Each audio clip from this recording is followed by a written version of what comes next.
habeen wanaagsan dhegeystayaal dunida meel walbood inaga maqlaysaan caawa barnaamijka habeen wanaagsan ayaa idinku soo maqan oo aad u xiiso badan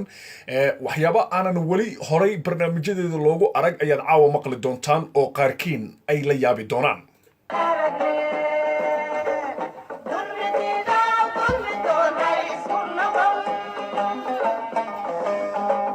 waa 12 habeennimo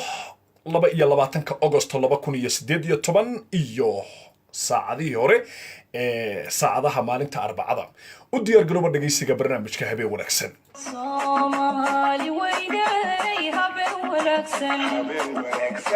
habeen wanaagsan dunida meel walbood inaga maqlaysaan caawa barnaamijka waxaad ku maqli doontaan culimada Puntland oo ku dhawaaqay dagaal jihaad oo ka dhan ah Somaliland dagaalkana waxa weeye jihaad muqaddas weeye sida aanu kutubta ku aynu waa jihaad muqaddas qofka ku dhinta ama ku dhaawacma dagaalka Puntland ay la galayso Somaliland waxa ay culimada ku tilmaameen in aan la mayreynin isla markaana uu yahay ahlu jinno ninkii ku dhinta la mayri maayo oo haddii waa ku royahay lagu tukan maayo waa mujaahid weeye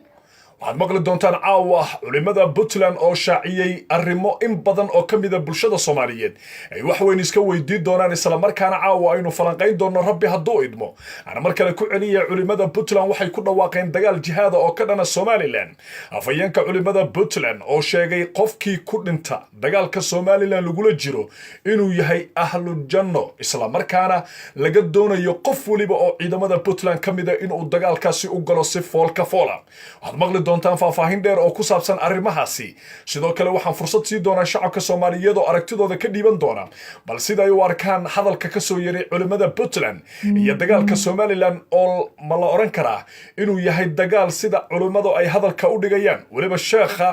caawa barnaamijka u warami doona waxa uu yiri waxaan hadalkan u yimi oo aan ka hadlayaa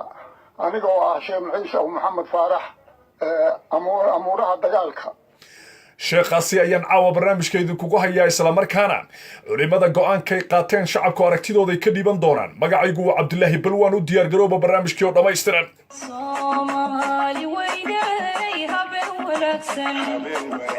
Soomaali weynay habeen wanaagsan habeen wanaagsan mar kale dunida meel walbood inaga maqlaysaan caawa barnaamijku waa kulul yahay culimadii Puntland waxay ku dhawaaqeen dagaal jihaad oo ka dhan ah Somaliland culimada ayaa shaaca ka qaaday in dagaalka Somaliland ay ku soo qaaday dhulka Puntland uu yahay mid qayb kamida waa sida ay culimada hadalka u dhigtay haddii la micneeyo inuu yahay dagaal waqtigan waajib cad ku ah qof kasta oo reer Puntland mid kamida culimada Puntland oo soo booqday meediyaha isla markaana la hadlay warfidyanada ayaa shaaca ka qaaday in waqtigan culimada Puntland ay garab istaagi doonaan dagaalka lagula jiro Somaliland waxa uu sheegay dagaalkaasi inuu yahay dagaal xaq ah isla markaana lagu galayo ama waajib ay tahay dagaalkaasi in laga qayb qaato sheekha hadalada qaybta jihaadka wuxuu ka yiri dagaalkana waxa weeye jihaad muqaddas weeye sida aanu kutubta ku aynu waa jihaad muqaddas haddaba sheekhaasi waxa uu ka hadlay arrimo dhowra arrinta ugu qiimaha badan oo aan farta ku godayo ayaa ah inuu sheekha yiri qofka ku dhinta dagaalka Puntland ay Somaliland kula jirto lama mayrayo sheekh adigu dhameystir ninkii ku dhinta la mayri maayo oo haddii waa ku royahay lagu tukan maayo waa mujaahid weeye ninkii ku dhinta iyo kii ku dhaawacma ma mujaahid weeye. haddaba warbixinta sheekhaasi iyo weliba culimmadu go'aanka ay qaadatay ayaad caawa barnaamijka ku maqlaysaa ee fadlan inta aadan dooda iyo aragtida iyo qoraal marnaba gelin bal dhagahaaga fur oo dhegayso go'aanka culimmada puntland ay ku dhawaaqeen. بسم الله الرحمن الرحيم الحمد لله رب العالمين والصلاة والسلام على أشرف المرسلين سيدنا محمد وعلى آله وصحبه وسلم تسليما كثيرا إلى يوم الدين. أما بعد وعن هذا كنومي وعن كالليا أنيقوا شيخ عيسى ومحمد فارح أمورها دجالك مركب وعن كدورين يا عيد مدى جيشيالك reer Puntland inay dagaalka ka lib keenaan dagaalku waa nagu raayay dagaalka inay si degdeg u galaan oo ka lib keenaan baan ku doorinay annaguna maadaama culimadii aanu nahay waa garab taaganahay anaga magaca afka culimada anigoo ku hadlaya garow waxaan idaacadda weyne inaan ciidamada ku dooriyo sidii dagaalka ay si wanaagsan ugu geli lahaayeen shacbigana waxaan ka codsanayaa in ciidamada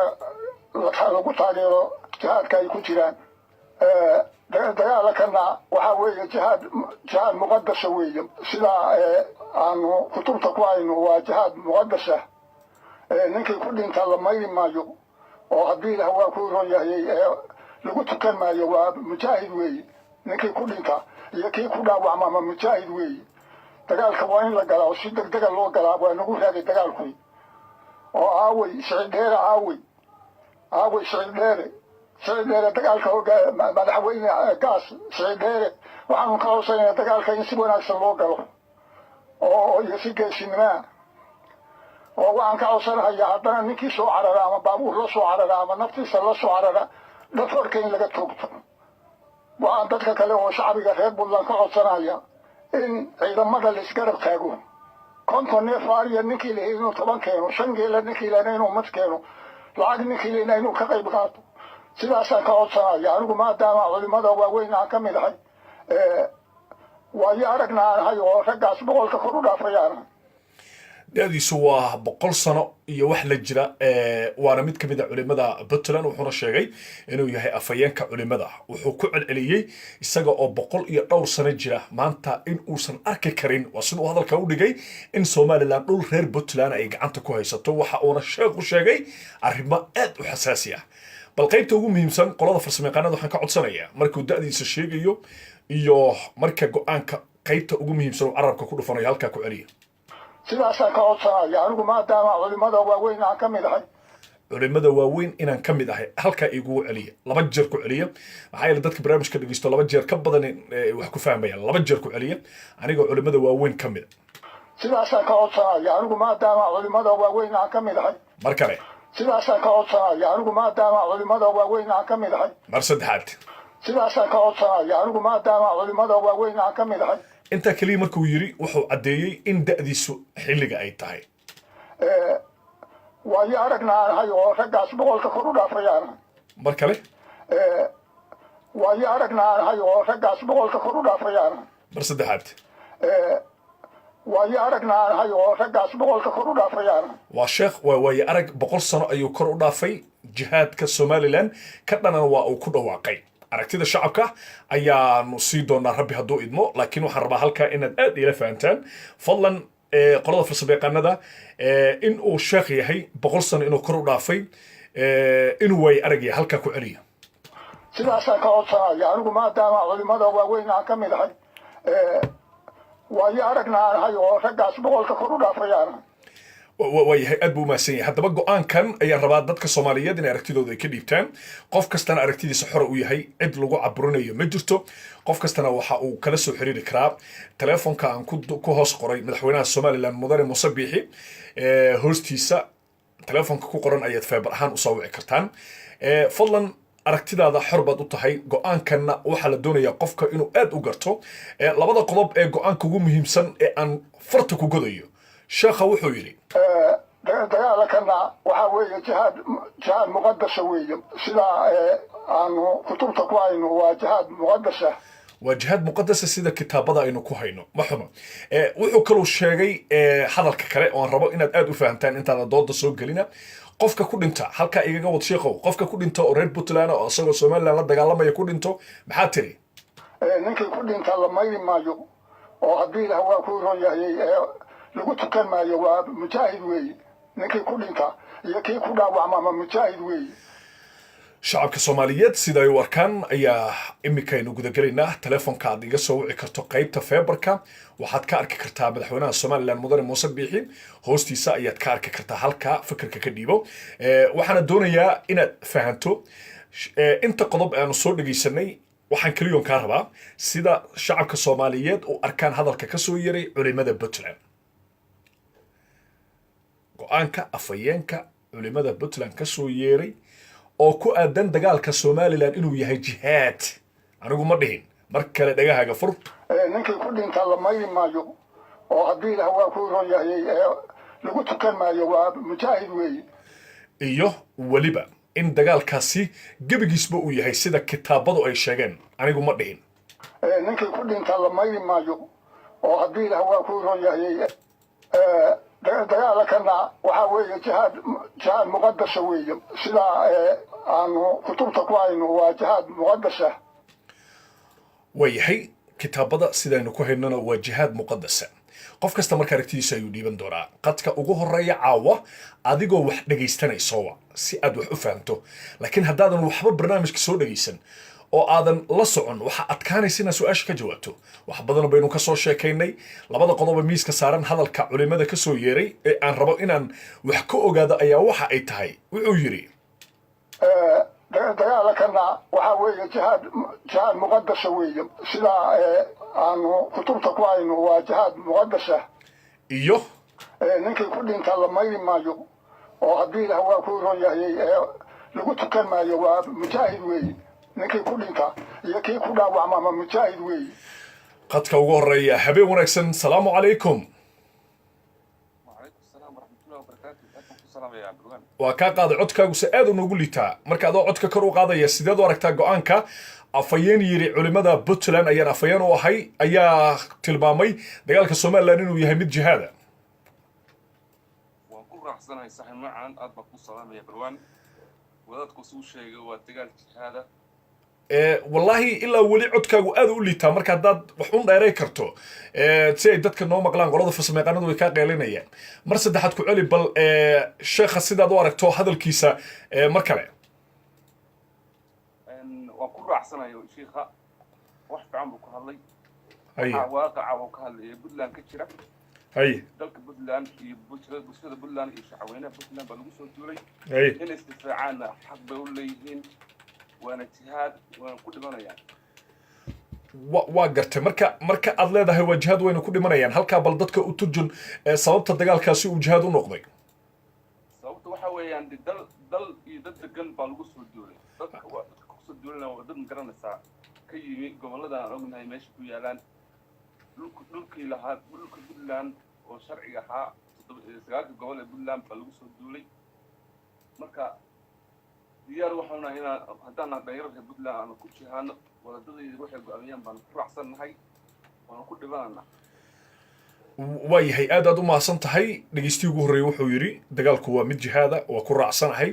reer Puntlandna waxa uu yiri aniga oo dhalinyarada kamidana dagaalkaasi waa sax qof kasta aragtidiisu dhibanaya anagu cid aynu dhahayno adaa qaldan iyo adaa saxan midna ma jirto qof kasta waa xor salaamu calaykum habeen wanaagsan walaal codka kor u qaad bal soo dhawow sideed u aragtaa hadalka ka soo yeeray sheekh yiri afayeenka culimada Puntland aan ahay isaga oo 102 sano jira ayuuna u sheegay warfidyanada in uu dagaalka lagula jiro Soomaaliland uu yahay mid jihaada sida uu hadalka u dhigay qaybo kamidana waxa kamid ah ninkii ku dhinta la mayri maayo oo haddii la waa ku royay lagu tukan maayo waa mujaahid weeye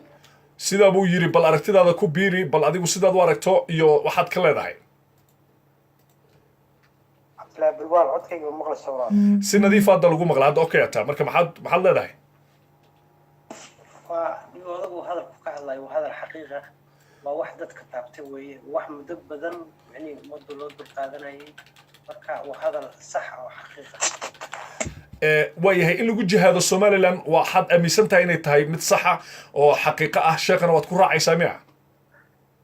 waa ku raacsanahay waxaan u raacsanahay dadka darisaanahay maalba maalinta kale bay ka dambeysay soo durkaayeen marka in hadda lagu jihaado weliba meesha ka yimaadeen la geeyo weeye dadkan muqaanan baa la dhahaa dadaan xishoon weeye waa dad soomaalidiid ah dadka hadday soomaalidiid yihiin hadda waa inaan faraha la gashaa waan ku khasbannahay inaan dadka la dagaalamo waayahay dagaalka sukow arrintu waa jihaad siduu sheekhu yiri marka sababta waqtigan waxaanu ognahay warfidyanaduna ay ogyihiin in Soomaaliland ay tahay dad islaam ah dadku waxa ay jihaad u yaqaanaanna kulley saameyn kuma laha inkastoo adigu aragtidaada xor u tahay halka tarjun sababta Soomaaliland in lagu jihaado ay xaq u noqotay waxay xaq u noqotay maxaa keenay dad islaam in lagu soo duulo bal inta noo caday Cabdillah dad islaam meel degan in lagu soo duulo oo xaafadahooda degan oo guryahooda degan wixii ku soo duula ma islaam baa mise waa gaalo adan ku daynaya waa dad gaalo ah oo lagu jihaada dad islaam ah bal la barkiciyay wadankooda jooga dhulkooda jooga baa waxa weeye fikir kale oo aan yaani dadku soo ogoleen loola yimid iyo calan kale aan wadanka aan laga ogoleen bay la yimaadeen markii la jihaada waa waajib waayahay bal aanu jihaadka ku raacno dhulka aad leedahay waa lagu soo duulay waa dhulka ay Soomaaliland ku soo duushay waa dhul Soomaaliyeed oo waliba intii dawlad la helayo Puntland mas'uul ka tahay haye marka dhulkaas lagu soo duulay dhulkaas waxa la rabaa Ingiriisi iyo waxba la gumaysan jiray dhul Ingiriisi weeye meeshana waa dhul Soomaaliyeed Soomaaliya hadda qaybtii ka joogtaba mas'uulka intii dawlad la helayo Puntland marka intay maamusho intii dawlad la helayo iyada mas'uulka wixii ku soo duulana ama Ethiopia ha ahaadeen ama nimankan muqaanan ha ahaadeen in lagu jihaado waajib weey ama al-shabaab ha ahaadeen ama balaayka ha ahaadeen marka jihaadku waxa keenay taas weey waxaan kula jirnaa hadda dad badan oo baan jihaad kula jirnaa sida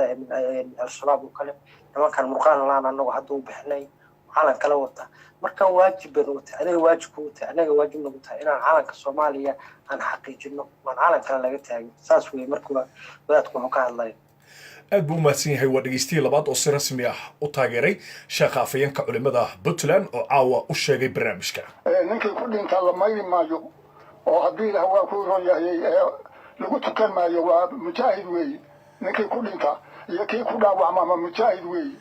sheekha waxa uu sheegay qofkii ku dhinta ama ku dhaawacma inuu yahay mujaahid mana la mayraya ayuu yiri waa sida sheekhu uu hadalka u dhigay dhanka kale dagaalka guud ee Soomaaliland lagu la jirana sheekhu wuxuu yiri dagaalkana waxa weeye jihaad muqaddas weeye sida aanu kutubta ku aynu waa jihaad muqaddas habeen wanaagsan salaamu calaykum salaamu calaykum ما مقلب يستاسي وكحوم هاي وياهي ولي برامج كي يدري سنة قف كستا أو نمقلينا أركتي دي سوا وديبان كرا نقعد أنا أركتي كديد إنه مجرد السلام عليكم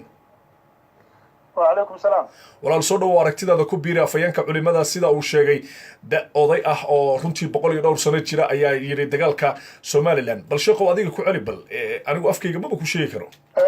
dagaalkana waxa weeye jihaad muqaddas weeye sida aanu kutubta ku aynu waa jihaad muqaddas dagaalka Soomaaliland lagu jiro waa jihaad muqaddas ayuu yiri sidoo kale wuxuu sheegay qofka ku dhinto reer Puntland ninkii ku dhinta la mayri maayo oo haddii la waa ku royay lagu tukan maayo waa mujaahid weeye ninkii ku dhinta iyo kii ku dhaawacma mujaahid weeye marka aragtidaada ka dhiibo insha Allah الو عبد الله وحوي متقنا arrinkaas jihaadku ma sheegi karno waana dagaal xaq darra oo laba maamulo Soomaaliyeed dhaxmarayo marka waxaba banaaneenba in Soomaalida dhexdeeda islayso mataqaana dhiigoodaba kala xaraana markii inuu xilligan qarniga 21 uu jihaad Soomaalida dhexdeeda maro oo ku dhawaaqo waxa weeyaan waa arrin gaf ku ah diinta iyo dadka iyo deegaanka intaba mataqaana iyo dhaqankii Soomaalida weligeed way isdiri jirta laakiin jihaad iskuguma yeeri jirin waxyaabaha jihaadka shabaab ayaan ku naqaanaa laakiin Puntland waxay tiri dhul ayaa lagu soo duulay waxaana sheekhu yiri dagaalka degdeg ha loo bilaabo qofkii ku dhinta ama ku dhaawacmana waa ahlu janno marka maxay kula tahay hadii culimadii afayeenkii culimada Puntland uu leeyahay qofkii Soomaaliland dila waa ahlu janno waqtigan maxaa keeni kara waxaa keeni kara anigu waxaan fahmi karaa sheekaasi inuu yahay mataqaana inaan waaqaca la soconin mataqaana una hadle way jiraan adduunka dhan culamaa usulda ugu yeeri karnaa waxa waaye qur-aanka wuu tilmaamay markay isdagaalaan dad muslimiin ah wuxuuna ugu yeeray way daa'ifataani min almu'miniina iqtataluu marka waa suuragal dadka muslimiinta way isdagaali karaan waxaana leenahay waa laba mu'miniin oo isdagaalay laakiin hadduu sheeku ugu yeeray qayb ka mid a gaalo markuu yidhaahdo waa jihaad macnaheedu waa gaalo kuwa kale saas waay marka waxa weeye mataqaanaa waxaan dhihi karaa aniga culamaa usulda inuu yahay ninkaasi waayahay aad buu umahadsan yahay waa dhegeystii saddexaad oo si rasmiya noqdana dhegeystii ugu horreeyay oo diida in dagaalka somaliland uu yahay mid jihaada intii kale ama labadii dhegeystay ka horreeyey waxay ku raaceen sheekha weli fari kama qodna barnaamijkuna waa barnaamijkii habeen wanaagsan caawa miiska waxaa saaran afhayeenka culimada puntland oo shaaca ka qaaday dagaalka lagula jiro somaliland cid alla iyo ciddii ku dhimato reer puntland ah in aan la mayri karin calaashaan sheekh adiga sheeg ninkii ku dhintaa la mayri maayo oo haddii ilaah waa ku ron yahay lagu tukan maayo waa mujaahid weeye ninkii ku dhinta iyo kii ku dhaawacma ama mujaahid weeye gartaya dagaalka guudna sheekhow iigugu celi bal dagaalka guud maxaad ka aaminsan tahay somaliland lagula jiro dagaalkana waxaa weeye jihaad muqadasa weeye sidaa aanu kutubta ku hayno waa jihaad muqadasa waa gartay qadka xiga iyo dhegeystaha ku jira asalaamu calaykum habeen wanaagsan وعليكم السلام ورحمة الله وبركاته. walaal soo dhowo aragtidaada ku biiri sideed u aragtaa والله وأنت قرصني وهذا الكلام وذا في الشغل كنت أيضا أنا مسنا. maxay ku tahay bal u micne maxay ku tahay تطلع يستدلكودي يدلكودي وبتكودي يعرض هذا وتطلع يستد. متكلم وقدرة. haye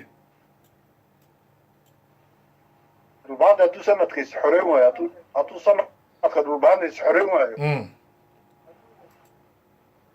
markayaan laga guursan baa leh aniga mid baa gurigayga joogto laba bilood bas ikaada laakiin intaadan taa u gudagelin anagu caawa jihaad ayaanu ka hadlaynaa kelmadda marka waktigan keeni karta in lagu dhawaaqo jihaad ayaa ah midda ugu muhiimsan caawa aan raadinayo adna waxaad tiri waa xaq annaga warbaahin ahaan waxaan ognahay in somaliland ay haysato diinta islaamka marka qof haysta diinta islaamka sidee loo oran karaa dagaalkiisu waa jihaad والله دكتور ده واحد توضن عاري لحين بقال أنا هسه. haye هو قدر من هرتيا. haye يعني يطلع الواش توت الكود يحوق يا ويطلع الواش. أنا بدمر كود على الغينا يا غشة اللي قبل إحنا يا واحد بقى توا نص توا بعيد بقى طيب نص أتا. يطلع الواش يا نص أتا. مركا هريد أسكت القعدان بالله هذا هو أنا جها. وما ما أنا قبل وذات كان كل رأسنا. waagaag aad buu umahadsan yahay dhegeystayaas wuxuu yidhi wadaadkan ku raacsanahay qofkii reer puntland ee dagaalkaasi ku dhinta la mayri maayo sheekhu halkaa igugu celi bal waa lagugu raacay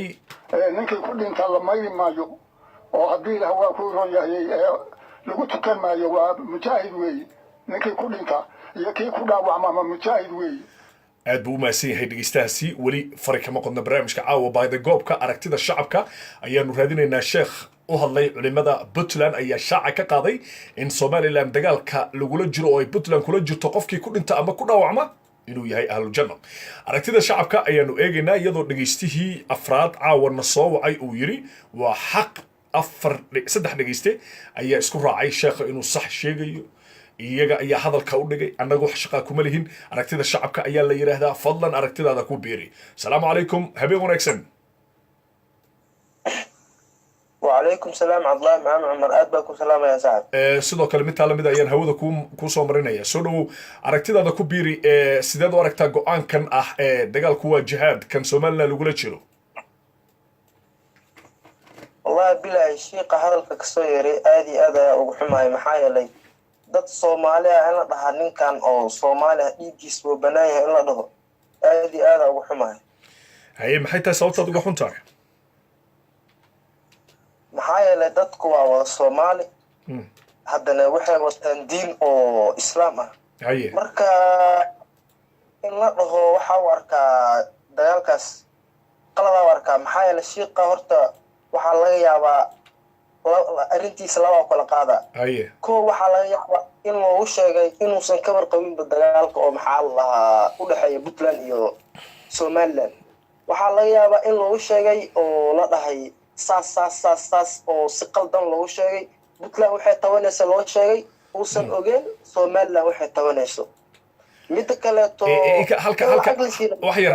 halkaa ku celi waxaa tiri sheekhu update maaha waxba lama socdaa tiri horta sheekhu garow uu joogaa waxaadna hadalkaaga raacisay sababta uu hadalka u leeyahay inuusan sheekha la socon waxay tabanayaan somaliland laakiin laga dhaadhiciyey waxay tabanayaan puntland halkaa bal aanu eegno marka waxyaabaha ay puntland tabanayaan waktigan jihaad ma la odhan karaa maya halkaada ka wado marka haye markaani shiiqa waxaan dhihi lahay shiiqo waxaad tahay nin weyn saa sheegtay nin da-diisa u dhaafaysaa boqolkii waxa ugu darsamayso isaga sheegay waa inuu marka hore waxaan dhihi lahay inuu la socdo puntland maxay tabanaysaa igaab u sheegtay somaliland maxay tabanaysaa inuu fiiriyo markii la ogaado xataa kasoo qaad tusaale haddee kan qaldanta xataa somaliland ma aha inuu dhaha maxaa la dhiigooda xalaal waayo maxaa yeele wuxuu kamid yahay culimmadii inuu dhahaa laga rabaa maxaa yeele xal inuu keenaa laga rabaa haddii somaliland qaldanta xataa tusaale xalalka waxa lagu xali karo waxaa kamid ah qof inuu tanaasulo haddaysan tanaasuleynin puntland inay haaf ka tagto kana haaf ka tagto waa halkaa mari mayso wada hadalna maaha wada xaajoodna maaha sheekhu wuxuu yidhi qofkii ku dhintaaba ahlujanna ayuu yidhi dagaalkuna waa jihaad marka adigu waxaad leedahay sheekha taa way ku qaldamay si fiican waa maasan tahay weli waxaad dhegaysanaysaan barnaamijkii habeen wanaagsan afhayeen u hadlay culimada puntland ayaa sheegay dagaalka somaliland puntland ay kula jirto somaliland inuu yahay sheekhow halkaaga ka sheeg bal dagaalka puntland ay ku jirto somaliland ay kula jirto bal waxaad ka aaminsan tahay codkaaga dadku ha maqlaane dagaalkaasi maxaad ka tiri dagaalkana waxaa weeye jihaad muqadasa weeye sidaa aanu kutubta ku hayno waa jihaad muqadasa dhanka kale waxaan rabaa qofka ku dhintay maxaa tiri sheekhow ninkii ku dhinta la mayri maayo oo haddii ilaah waa ku ron yahay lagu tukan maayo waa mujaahid weeye ninkii ku dhinta iyo kii ku dhaawacmama mujaahid weeye waayahay dhegeystaha kale ayaan telefoonka ka qabanaya waa dhegeystaha lixaad asalaamu calaykum habeen wanaagsan وعليكم السلام هبين لميد عبد الله بلوان سودو وأحمد نور محمد وكاسو على مقالة مقدشو ما شاء الله سودو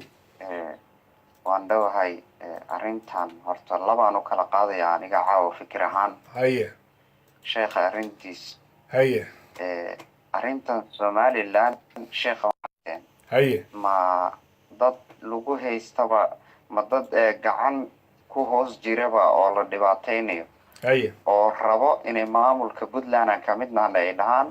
oo aan u dhalanay haya taas hadday jirto waxay ka mid noqonaysaa inuu kaasi jihaad dhaba uu yahay sababtoo waad arkaysa diinta islaamka waxaa ka mid ah inaad u dagaalanto sharaftaada waxaa ka mid ah inaad u dagaalanto maxaa la dhahayay maalkaada inaad u dagaalanto maxaa la dhahayay hantidaada marka dhul ahaan haddii ay leeyihiin anagu waxaanu nahay puntland oo dadka halkaasi degan ay gumaysi ku haystaan somaliland jihaadi ku noqonaysaa haddii laakiin sheikha loogu sheegay in gumaysi lagu haysto oo dadka halkaa degan ay somaliland raacsan yihiin waxaan aaminsanahay sheekhu inuu ku qaldan yahay aana una ka warhayn ikaadi marka bal laba jiho kolley adigu waxaa tahay qof la socda siyaasadda ka jirta ama dagaalka u dhexeeya somaliland iyo puntland wax badanna waad dhegaysanaysa warbaahinadu way fara badan yihiin waqtigana soomaaliya boqolkiiba 90 way ka gudubtay waqtiyada 12 saac kadib ay wararka maqli jireen saacad walba ayuu qofka soomaaliya ama af soomaali ku hadla ama dhulkii soomaaliya jooga ama dalka dibadiisa jooga daqiiqado ayuu wararka ku helayaan adoo marka la socda dagaalka puntland iyo somaliland u dhexeeya fikirkaagan caawa doonayay sheekha ma ku raacsan tahay hal jiho mise waad kaga soo horjeedaa ugu dambayn hal midaan ku leeyahay horta cabdullaahi meesha waxaa la isku hayaa waa dhul labadubana waxay sheegayaan ninna wuxuu leeyahay xuduudaydii intaabaa ka dhiman ninna wuxuu leeyahay xuduudaydii intaabaa ka dhiman anigu marka dad ahaan dadka halkaasi degan qadiyad ahaan haddii ay puntland raacsan yihiin taas waxaan ku leeyahay waa jihaad haddaanay raacsanaynin oo ay yihiin somaliland inuu sheekhu ku qaldan yahay taasaan aniga ka leeyahay أنا كما سنتا waa mahadsantahay adiga qudhaadaba aadaad u mahadsantahay dhegeystaas wuxuu yidhi dadka soomaaliyeed ama dadka dhulka degan oo muranka ka taagan yahay haddii loo codeeyo oo cod laga soo qaado la yidhaahdo allaylehe codkooda muhiima wuxuu yidhi hadday dadkaa dhahan anagu puntland aan nahay xoogana lagu haystaa wuxuu sheegay wiilkaasi in ay tahay jihaad laakiin haddaan taan la codayna ay noqon karto miduu sheekha kaga soo horjeedo aragtida shacabka qof walba waa xor qof walba oo dhegeysanaya aragtidiisu dhiibanaya ma jirto dhegeyste aynu leenahay fakarkaagu waa qaldan yahay qadka xiga intaanan qadka xiga u gudagelin sheekhow dagaalka bal ebis dagaalka maxaa tiri dagaalkana waxaa weeye jihaad muqadasa weeye sidaa aanu kutubta ku hayno waa jihaad muqadasa sida aanu kitaabada ama kutubta aynu ku hayno jihaadku waa dagaal jihaad muqadas ah ma xuma qofkii ku dhinta ama ku dhaawacma sheekhow maxaa tiri ninkii ku dhinta la mayri maayo oo haddii ilaah waa ku ron yahay lagu tukan maayo waa mujaahid weeye ninkii ku dhinta iyo kii ku dhaawacma ama mujaahid weeye waayahay qadka xiga iyo dhegeystaha ku jira ayaan eegaya waa dhegeystaha toddobaad ee caawa barnaamijka ka qayb qaadanaya asalaamu calaykum calaykum asalaam waraxmatullahi wabarakaatu walaal aragtidaada ku biiri soo dhawow waaw haddaan ku biiri aragtideeda horta soomaaliya wax jihaada kuma jiro soo maa waa gartay midda labaad qofka dee hadduu yahay culamo waxaa ka maqan jihaadka siduu yahay ka maqan horta haye ma maqashaa waa ku maqlayaa ii wata haye rasuulka calayhi salatu wasalaam wuxuu yidhi mataqaanaa ninka la yidhahdo awdar la yidhahdo awdar haye ayuu wuxuu ku yidhi haddii midna lagaa saaray maxaad samaynaysaa haye wuxuu ku yidhi waxay aadayaa shaam baa aadayaa u yidhi haye nabi wuxuu ku yidhi alayhi salatu haddii lagaa saaray ka wadan shaamna haye wuxuu yidhi marka seeftaan qaadanaya ku yidhi marka dambe haye wuxuu ku yidhi wax seefaa qaadan waxaa noqotaa qofkii seeftiisa hoos ay noqon lahayd haye awdar xitaa dagaalkii markii muslimiinta dhexdooda isqabsadeen xilligii mucaawiya kama usa qayb gelin haye marka soomaalida dhexdeeda ee dhahaysa hadda jihaad baa ka jira ninka culamada dhahaya wax jihaad oo ka jira somaliland iyo puntland ma jiro wadda soomaaliya labadaba islaam sheegta oo hal mid had sheeganaya shaafici sheeganahaya sheekhu marka uu warbaahinta la hadlayey wuxuu noo sheegay dad ayaa la dhibaateeyaa buu yidhi ama la gumaystaa waa sida uu sheekhu hadalka u dhigay annagu ma hayno caddayntaa ku saabsan marka haddii dad la gumaadayo oo la dhibaateynayo oo la caburinayo halkaa ma la odhan karaa bal aragtidaada in wax jihaad oo halkaa ka soo bixi karo wax horta jihaad kasoo bixi karta ma jiro kow dheh haye dad muslimiin oo dagaalamaya jihaad midna ma noqon karo horta haye midda labaad labada qole ee degan meesha dhulka ilaah ku wada beeray somaliland qaar baa ku jira oo magaranaysaa reer laascaano sool isnaaga waa gartay xaggana dad sool isnaaga ku jira haye marka waxaa u fiican horta inay midoobaan dadka oo magaranaysaa horta intay jihaad diid ka been sheegin labada qof midna kow dheh waa gartay waa ku maqlayaa ii wataye haddii magaranaysaa been ahaan ahaan beesha kasoo jeedaa beesha magaranaysaa labadan daal baan kasoo jeedaa oo kabala kasoo jeeda kabala xanow waa gartay jihaadka waxaa laga yaabaa ninka culummada inuusan jihaadka diinta culumu sheeganaya mooyaane inuusan jihaadka uusan xog ka garanaynin marka waa yahay waktigan ugu dambayn maxaa keenaya in afayeen culimadii puntland codkooda ku hadlaya oo warbaahintu yimaado uu yidhaahdo qofkii ku dhinto ahlu janno weeye dagaalka weliba somaliland lagula jiro xitaa argagixiso mausan dhihin xitaa mausan dhihin dagaalada kuwa islaamiyiinta mayalka adag ee qaraxyada iyo dhibaatada geysta xitaa mausan odhan wuxuu yidhi somaliland marka maxay tahay waktigan waxyaabaa keenaya in culimadu ay sidaa ugu hadlaan warni horta culummada waa labo midka waxaa laga yaabaa inuu yahay laga yaabaa mid mushahaad dooda u qaato afkii dooda ku hadlaya haye kuma hadlayo af culmo kuma hadlayo somaliland waxaa jooga niman culumaa jooga oo waadaha oo muxsiniina isaga wuxuu hadda banaysanayaa jihaadka dadka somaliland buu banaysanayaa haye wax jihaada oo soomaaliya ka jira xitaa ka al-shabaab ee soomaaliya dhexdooda dagaalamaya ma jihaad ahayn haye macna lahay dad soomaali oo dhexdoodii oo laba maamul isku haysta laba maamul is haysta laba nin madaxweyne isku dhigay basa haye dhulkuna waa dhul soomaaliyeed haye dadku waa soomaaliyeed waayahay aad u mahadsan tahay weli waxaanu ku guda jirnaa barnaamijkii habeen wanaagsan caawa afhayeenka culimada ee puntland ayaa shaaca ka qaaday dagaalka u dhexeeya somaliland iyo puntland inuu yahay dagaal jihaada sheekh umasaas sow sidaa ma aha dagaalkana waxaa weeye jihaad muqadasa weeye sidaa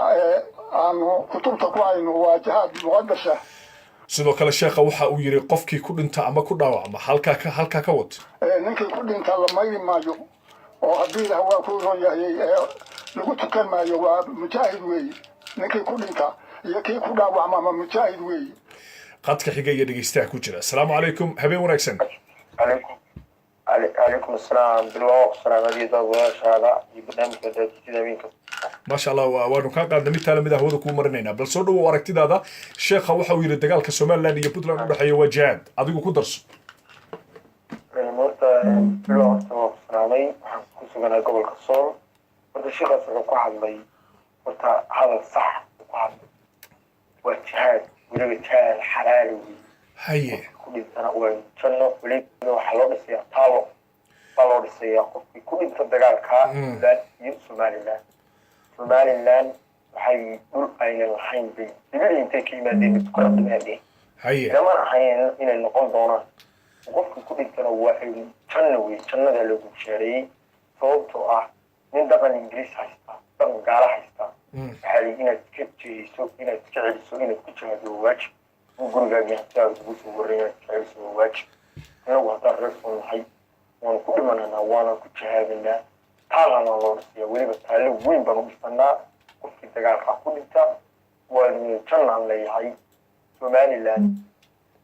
somaliland anagii murabijey wey laakiin waqtigii lasoo abtari lahaa way la taagan tahay sanadka lagu jiro waqtigii somaliland waxaan u malaynayaa somaliland inay tukarad markay ku baabaado inay dibbal somaliland damba la maqan muuse tuugii iyo horumaradu aaminsan inay dib ugu noqdaan sababtoo ah ninku dhaqan ingiriis hadduu haysto in la iska celiyo waajib waa maasan tahay waa dhegeystihii sideedaad ee caawa iyadoo ay aad u badan yihiin dhegeystayaasha ku raacsan sheekha afhayeenka culimada Puntland oo ku dhawaaqay in dagaalka lagula jiro Somaliland uu yahay dagaal jihaada sheekhu wuxuu yiri qofkii ku dhinta ama ku dhaawacma ninkii ku dhinta la mayri maayo oo haddii ilaah waa ku ron yahay lagu tukan maayo waa mujaahid weeye ninkii ku dhinta iyo kii ku dhaawacma ma mujaahid weeye qadka xiga iyo dhegeystaha ku jira ayaan haddana u talaabo qaadaya asalaamu calaykum وعليكم السلام والرحمة walaal soo dhawow aragtida aniga waxaan ku raacsanahay sheekh ii kaadib bal aan ku soo dhaweey marka hore soo dhawow aragtidaada barnaamijkana ku soo dhawow bal aragtidaadana ku biiri sheekha sideed u aragtaa waan la socdaa maafintaa soo dhaweyntaada haye sheekhana waan la socdaa haye aad baan ugu raacsanahay sheekha haye sababta aan ugu raacsanahayn waxa weeye qofka muslimka ah haddii uu kusoo raadsado oo uu naftaada kugu soo handado in aad ku jihaadid diinta islaamka wanaagsan dadkan jihaad bay ahaayeen laftoodu annagana soo raadsadeen ilaa garowe bay madaxdooda waxay lahayd waan ku duulaynaa waan samaynaynaa saas marka in laga hortago oo lagu jihaado xaq weeye waayahay marka adigu waxaad aaminsan tahay dhulka qofkii kusoo duula oo aad ula jeeda Somaliland in dagaalkaasi sida sheekha uu sheegay qofkii ku dhintay oo reer Puntland inuu janno ku galayo sababta waxa dadkan gumaysi bay wadaan ingiriis baa lagu gumaysan jiray bay leeyihiin ingiriis gaalna wadankan kama tiriyo dad muslimiin aan nahay waa haddii la gumaysan jiray haddana lama gumaysto marka waxa weeye dee dadkan gumaysiga iyo waxay wataan iyo dad inay gumaysadaan bay wadaan annagana kama yeelayno waana ka hortagayna waa mahadsan tahay aad u mahadsan tahay fakarkaagana waan kaaga mahad celinayaa waa dhegeystihii sagaalaad ee caawa iyadoo aad muddo dhegeystayaashu intooda badan caawa isoo wacaya waxay gebigoodba ku qanacsan yihiin hadalka sheekha ka soo yaray afhayeenka culimada Puntland sheekadiisaan rabaa inaan ku laabto marka hore wuxuu yiri dagaalka u dhaxeeya Somaliland iyo Puntland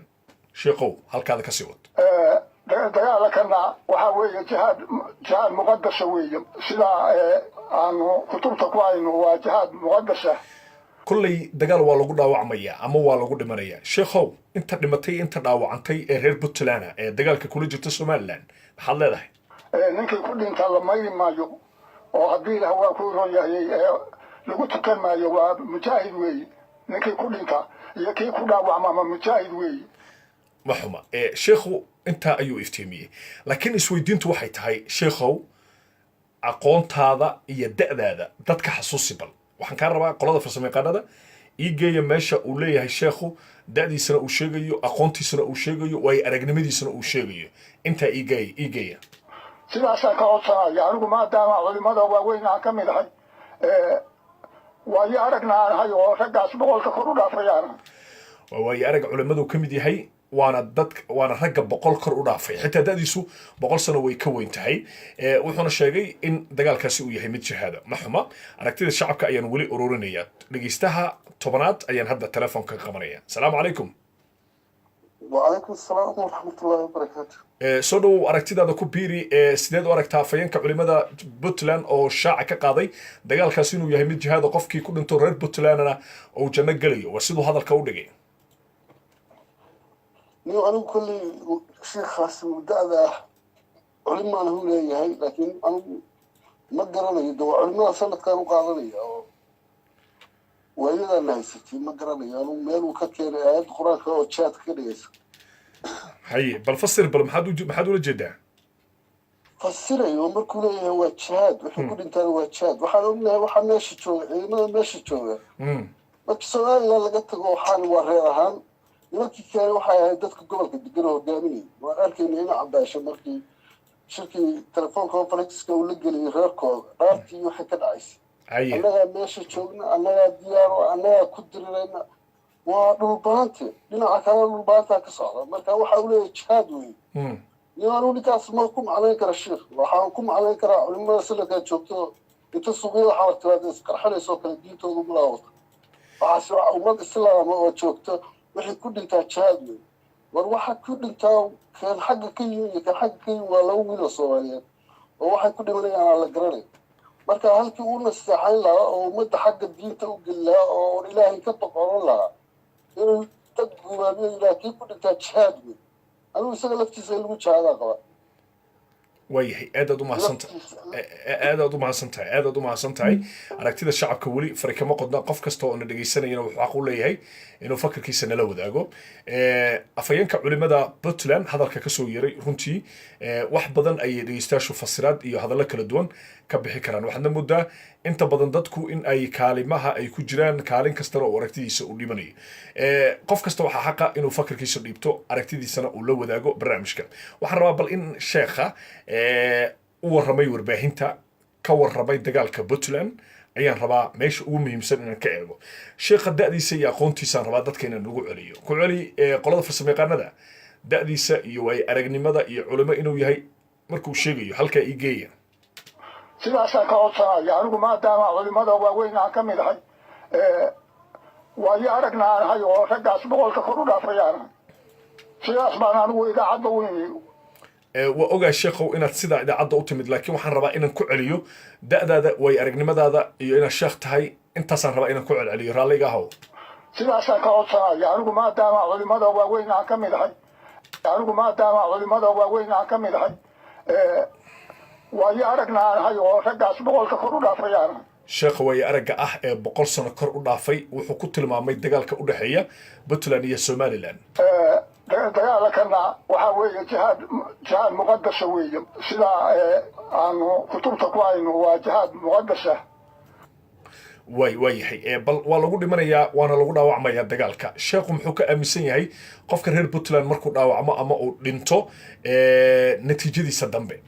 ninkii ku dhinta la mayri maayo oo haddii ilaah waa ku ron yahay lagu tukan maayo waa mujaahid weeye ninkii ku dhinta iyo kii ku dhaawacma ama mujaahid weeye habeen wanaagsan salaamu calaykum مساء عبد الله يرتين ولادكوا شيخ هلا يوان دقيست عدكيسة ما شاء الله waxaan horta ku faraxsanahay waxa la dagaalamayo waa nin dhulkiisa lagu soo duulay ma garat dagaalamayo oo sheedka ku shiida oo markii gurigaaga iyo maalkaaga lagu soo weeraro ama lagu qabsado waa shahiide waana ku dhimane halkaa bal u turjin dadka ilaan janno u gelayaa buu yidhi qofkii ku dhinta isagoo somaliland la dagaalamayo janno waxaa lagu galaa somaliland in lala dagaalamo janno laguma galo laakiin ninka dhulkaaga iyo gurigaaga kugu soo warara iyo naftaada cabdilaahi soomaaliduna way is og tahay muslimnimadana way ku jirtaa inaad naftaada ku shiidid oo ku dhimatid gurigaaga iyo naftaada iyo maalkaaga ninka kugu soo weerara ama kugu haysta somalilandna dhul dhan lahayn inay qabsato oo tiraado annagaa leh dee ninka ku dhintay shiikhuu rumu ka sheegay ninkii dhug uu lahayn ku dagaalamaya rumu ka sheegay la ingiriis iyo gaala noo qortay ama xuduud noo dhigtay ninka ku dagaalamaya ku dhimanaya ninka ku dila waa shiid waa yahay marka dhulka aad leedahay waa lagu shahiidaya oo waa lagu soo duulay dadka qaarkii ma fahmayaan waa dhulkee waa dhulka sool sanaag cayn waa yahay aadaad u mahadsan tahay si qurux badan ayaad fakarkaaga u dhigtay aragtidaadna waad ku mahadsan tahay faahfaahinada aadna siisay iyo aragtida qaabka aad noola wadaagtay waa dhegaystihii 12 iga raalli ahaada ee caawa aragtidiisa dhiibta qof kastana aragtidiisa ayuu ka qayb qaadanaya waxaad iga soo wici kartaa feebar ahaan telefoonka ku hoos qoran madaxweynaha maamulka somaliland mudane muuse biixi hoostiisa lambar baa ku qoran feebar ahaan ayaad usoo wicaysaa insha allah aragtida ayaad dhiibanaysaa sheekhow qof baa ku dhimanaya oo reer puntland dagaalka somaliland qofna waa ku dhaawacmaya adigu waxaad ii tiri qofkii dhintay iyo qofkii dhaawacma natiijo ayaan u hayaa waa qaybta puntland adduunka markay ka tagaan aakhira markay tagaan waxaad ii tiri ahlu janno weeye halkaa ku celi ninkii ku dhinta la mayri maayo oo haddii ilaah waa ku ron yahay lagu tukan maayo waa mujaahid weeye ninkii ku dhinta iyo kii ku dhaawacma ma mujaahid weeye waayahay aadaan kuu fahmay qadka xiga iyo dhegeystaha ku jira asalaamu calaykum وعليكم السلام ورحمة الله وبركاته عبد الله بلوان وعليكم السلام أديك دقيقة waa kaa qaada mid tale midaan hawada kuu soo marinaya bal aragtidaada ku biiri iyo fakarka aad aaminsan tahay horta إله سبحانه وتعالى وحده من قتل مؤمنا متعمدا فجزاؤه جهنم خالدا فيها وغضب الله عليه ولعنه وأعد له عذابا عظيما لأن كان أنا وحنا وأركا horta ninkaan sheekh ma ahan sida aniga ila tahay wuxuu ku hadlana wax oo lagu hadlana maahan ilmahan oo yaryarka iyo naga mar khabaabin marka ninkan ana waxaan u arkaa qoladii afka marada ku duubtoo kale waa waxba ma dhaamo waayahay muxuu ku qaldan yahay wuxuu ku qaldan yahay horta iska Soomaali maahan sheekh Soomaali oo ku warramaya dadka la dagaalamayo waa Soomaali horta erga jihaadka ha soo barta macnaheedu wixii tahay jihaadka ahkaam bay leedahay qof muslim dhigiisii ilaahay uu naga xaraamtay ma qaadi karo dad muslim baan nahay ninkan xitaa even isiga hadduu yahay dowlad adoo ka soo jeedo oo dowladiisa difaacayo oo dowladiisa isaga Puntland ku soo jeeda umanaana Soomaali Puntland ku soo jeeda ha maxamed dowlad Allah adoorudiya xitaa oo difaacaya iyo la dagaalama soo dad muslim ma la dagaalamayo marka diintana ma banaano wuxuu ku hadlana waa wax qalad dadka oo u dhageystano oo ku go'aansado wallahi halaad buu u wada halaad laakiin waa uu tarjumay wuxuu yiri dhul ayaa la haystaa oo la dhibaateynaya wuxuuna kala jeedaa dhulka maamuladu ay isku haystaan oo inta badan qoloba ay leedahay maamulkan bay ka tirsan yihiin laakiin sheekhu wuxuu yiri waa qasab in arrinta laga wada dhigaa mid jihaada marka dhulka ay Somaliland haysato oo ay Puntland leedahay waan ka saaraynaa ma la oran karaa dhulkaas dhibaato ka jirta jihaad baana waajib ku noqonaya reer Puntland أنا كوشة هرت الريو أوضاع رسمال كذي تقول كم وادو إلهي وادو الصوماليات بدلان أسنجرين صوماليان أنجرين وحصلنا وادو الصوماليات ضد بلد وحتى وحوا حرق وحل بلد اسكو إمادة ما كبل محيط دفاعي كذا والله بلد استقالة سواء كل اسكو دقالة وهم محي ذات كان ما ترى لقدين ذات كان يا ماشي ديجا يلقط ضامنين الروت فيري هذا ما خفونا ماشي بابا ترى وحال أرجني متصورة أو من الشمبر باشي عنا ذاك ماشي كنت قال محتمل كذا ما له وصله يا أخي حل رمضان على تقلم وياه أنا تري إلتها هاي نكان عبد الولي سياسة بوا تدرسين تساسدو مرك جيم كان بو عيار أساس بإلتها أنا مرك إنه ديك هذا معن كرسي وحبا معن أدول يجوده وما سنتهي سيدا قروحدا بدن oo tafakar kan loo wadaagtay qof kasta oo na dhageysanayo aragtidiisa xaq buu u leeyahay mahadsanid sheekh afayeen oo ah culimada Puntland ayaa shaaca ka qaaday dagaalka u dhaxeeya Somaliland iyo Puntland inuu yahay dagaal jihaad oo sidoo hadalka u dhigay salaamu calaykum وعليكم السلام ورحمة الله بلوانا وسلام waa kaa qaaday saaxiib soo dhowow aragtidaadana ku biiri sideed u aragtaa hadalka ka soo yeray sheekhaasi والله بالله وعلى ويل كركيت وذا إن دالة ده haye فاهمنا الشيخ أنا الشيخ وحوكوا الله وحجرة haye مركا haye marka warkiis waa jihaad waa meeshaas oo ka cilaansan barkee dadkan waxay dhahayaan wadan oo ingiriiska noo calaameeyey marka waxay ku adamaqaan dadkan wax gaal oo calaameeyey yani ku dabdabaaqma marka sheekha waa wuxuu ilaamiyey waa sax laakiin dadkana dhegaysanaya qaarkood waxay isweydiinayaan jihaadku inuu leeyahay dariiq iyo nidaam diinta islaamka ay iftiimisay marka bal dadka u tarjun sababta somaliland ay u jebisay xeerar adigoo aad aaminsan tahay in jihaadku uu waajib uu imaanayo ood adigu sheekha ku raacayso bal xeerarka ay jebisay oo jihaadka keenaya laba iyo hal bal igaga sheeg codkaaga wuu isbedelay walaal bal waxba uun dib uga duruqday hadday microfoonka tahay iyo haddii kale mar kale ku celi maxaa tiri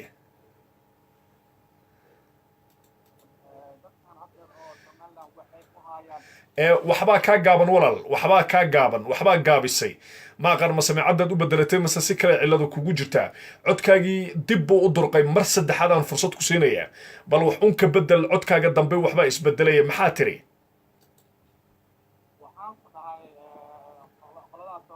aad baan uga xumahay codkaaga lama maqlo fursadda ugu dambaysa codkaaga lama maqlo saaxiib codka kor u qaad waxbaa kaa gaabsan waa codkaaga wuu naga duruqsaya sii wada bal farsamayaqaanada ku dadaala codkiisana kor u qaadaan marka waxaa yacnaha qolada somaliland la dhaha waxa waa dhulka waxayna dhaheen ingiriisaa noo calaameey marka dhulka ingiriis maa le ama dhulka soomaali waa ale marka waxaan ku leeyahay yacnaha kuu sheegaya balwano dadkaas waa qaldan yihiin sheekana sheekana waa ila saxan yahay barkee waa yeel korkiis wada indhaan lahay sheeka meel dheer wax ka aragay anagana sheeka waa ku taageersanayna kaas jihaadya waa mahadsan tahay sida quruxda badan aad fakarka noola wadaagtay qof waliboona dhegaysanayana wuxuu xaq u leeyahay aragtidiisa inuu ku biiriyo barnaamijka qof kastana waa xor markii uu aragtidiisa uu dhiibanayo asalaamu calaykum qadka xiga iyo dhegaystaha ku jira asalaamu calaykum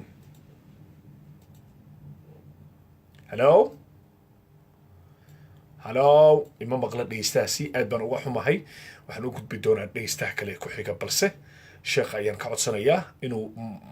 hal mar ku celiyo qaybta qofkii ku dhinta waa ahlu janna ninkii ku dhinta la mayri maayo oo haddii ilaah waa ku ron yahay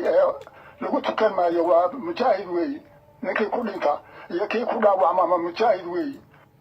waayahay qadka xiga asalaamu calaykum وعليكم السلام ورحمة الله وبركاته walaal soo dhowo aragtidaada ku biiri sidee u aragtaa sheekha hadalka ka soo yeeray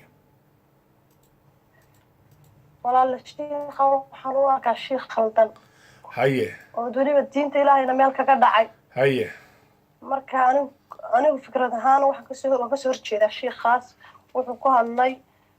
wax jihaad la yidhaahdana islaamka islaamku inay jihaadaan oo gaal ku jihaadaan waa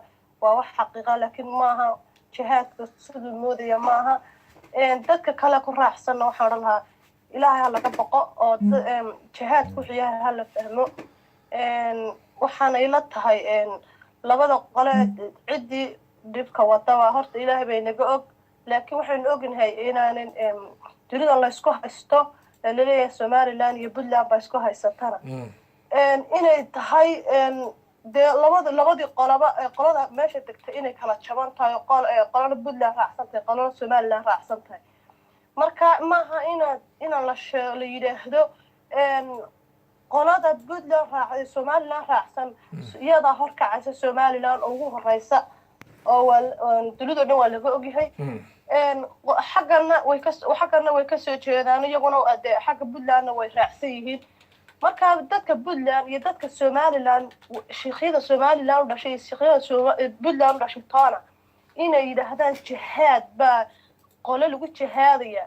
weer jihaad waxa la yidhahdaa ma garanaysaane ma haddaad jihaad garanayaan may ku jihaadaan ninka nebi maxamed caleyhi salaatu wasalaam sheegtay ee wadankooda kasoo baxay weliba halkaa laga wada soo daynayo kaasay ku jihaadi lahaa hadday jihaad garanaya marka jihaadkana meel ha kaga dhicina diinta ilaahayna meel ha kaga dhicina dagaalkuna dagaal islaam ma wanaagsana anigu kale somaliland ba kasoo jeedaa qolana ma raacsani oo in la islaayo oo dagaal iyo iikadi marka uu leeyahay sheekhu jihaad baa imaanaya wuxuu yidhi dad islaama oo aaminsan puntland ayaa lagu tumanayaa buu yidhi marka dhulka hadda somaliland ay tiraahdo puntlandisku uu yidhaahdo somaliland baa haysataa ma aaminsan tahay dhulka dhib ka jira inuu jihaad keeni karo dadka loo baahan yahay inay jihaadaan oo dadka loo baahan yahay inay maaragtay mudaharaadaan oo sameeyaan oo yidhaahdaan dadkan dhib bay nagu hayaan laakiin waa la ogyahay ciidamada somaliland inay dhib cid ku haynin cid kasta way ujeedaa marka haddii dhulkan dee xuduud iyo xuduudan somaliland sheeganayso dee puntland shaqo kuma laha xuduudda somalilandna been maaha hadday been tahay xitaa oo laleeyahay somaliland ma ixtiraaf ma hayso dee waa khalad dee waa inay dadkan meesha iyagu israacaan oo midoobaan oo labada qole laakiin waa mu u leeyahay waa jihaad oo laguma waxaan leeyahay lama aasayo waa jihaad oo maanta hadduu dhinto jannadu gelaya diinta sheegaysa xaguu ka keena meel qof ilaahay wadaad maaha wadaadna laguma sheego ilaa xitaa adigaaga leh waa wadaad baa ku dambaabaya xataa adigaa ku leh waa shiiq baa yidhi shiiq maaha shiiq waxaa la yidhahdaa qof ilaahay subxaana watacaala u hoggaansan oo diintii garanaya oo jihaadku wuxuu yahay garanaya markaas anigu waxaan odhan lahaa kuwan raacsanna waa cid lusan waa dad lusan haddaa cid ku jihaadasaana ninka jooga ee nebi maxamed caleyhi salaatu wasalaam sheegay ninka ku jihaada marka saasaan walaala intaasaan kala qayb qaadanaya aadna waan salaamay salaam waa mahadsan tahay aad iyo aad ayaad u mahadsan tahay waa mahadsan tahay weli fare kama qodna barnaamijku waa barnaamijkii habeen wanaagsan caawa afhayeen u hadlay culimada puntland ayaa ku tilmaamay dagaalka u dhexeeya somaliland iyo puntland inuu yahay dagaal sheekhow afkaada ku sheeg dagaalkana waxaa weeye jihaad muqadasa weeye sidaa aanu kutubta ku hayno waa jihaad muqadasa waa kow waa jihaad muqadasa ma xumo bal waxaan rabaa sheekhow dadka inaad maqashiiso waaye aragnimadaada ama inaad qof waaye araga oo culimo ah oo da'daadana u sheeg dadka aniga waxaad tiri 100 sano xitaa da'deeda koray u dhaafaysaa heerka waaye aragnimadaada iyo inaad sheekh tahay iyo da'daada intaba isku xiji si ay dadka ku dhageystaan anigu maadaama culimada waaweyn aan ka mid ahay waayo aragna aan ahay oo raggaas 100 kor u dhaafayaana aadaad u mahadsan tahay haddii marka sheekhow adoo 100 sano kor u dhaafay waxaan rabaa dagaalka somaliland iyo puntland waxaad igugu sheegtay inuu yahay jihaad qofka reer puntland markuu dhinto ama ku dhaawacmana waxaad tiri waa ahlu janno halkaa ka sii wad ninkii ku dhinta la mayri maayo oo haddii ilaah waa ku ron yahay lagu tukan maayo waa mujaahid weeye ninkii ku dhinta iyo kii ku dhaawacma ama mujaahid weeye waa mahadsan tahay qadka xiga asalaamu calaykum وعليكم السلام ورحمة الله وبركاته عبد الله وانكم سلام يا عيد ونكسن بان كل عيد مبارك ما شاء الله sidoo kale soo dhaw aragtidaada sheekha aragtidaada ka dhiibo أخي waxaan leeyahay sheekhaas eray xun oo baadil ku hadlay eray xun oo laga nuxo ku hadlay waxa weeyaan maanta Soomaali dhibaatada haysata waxaan qabaa inay culimadu kow ka yihiin haye ama afa soo dubtaan ama muxuu ahay soo dubtaan inay kow ka yihiin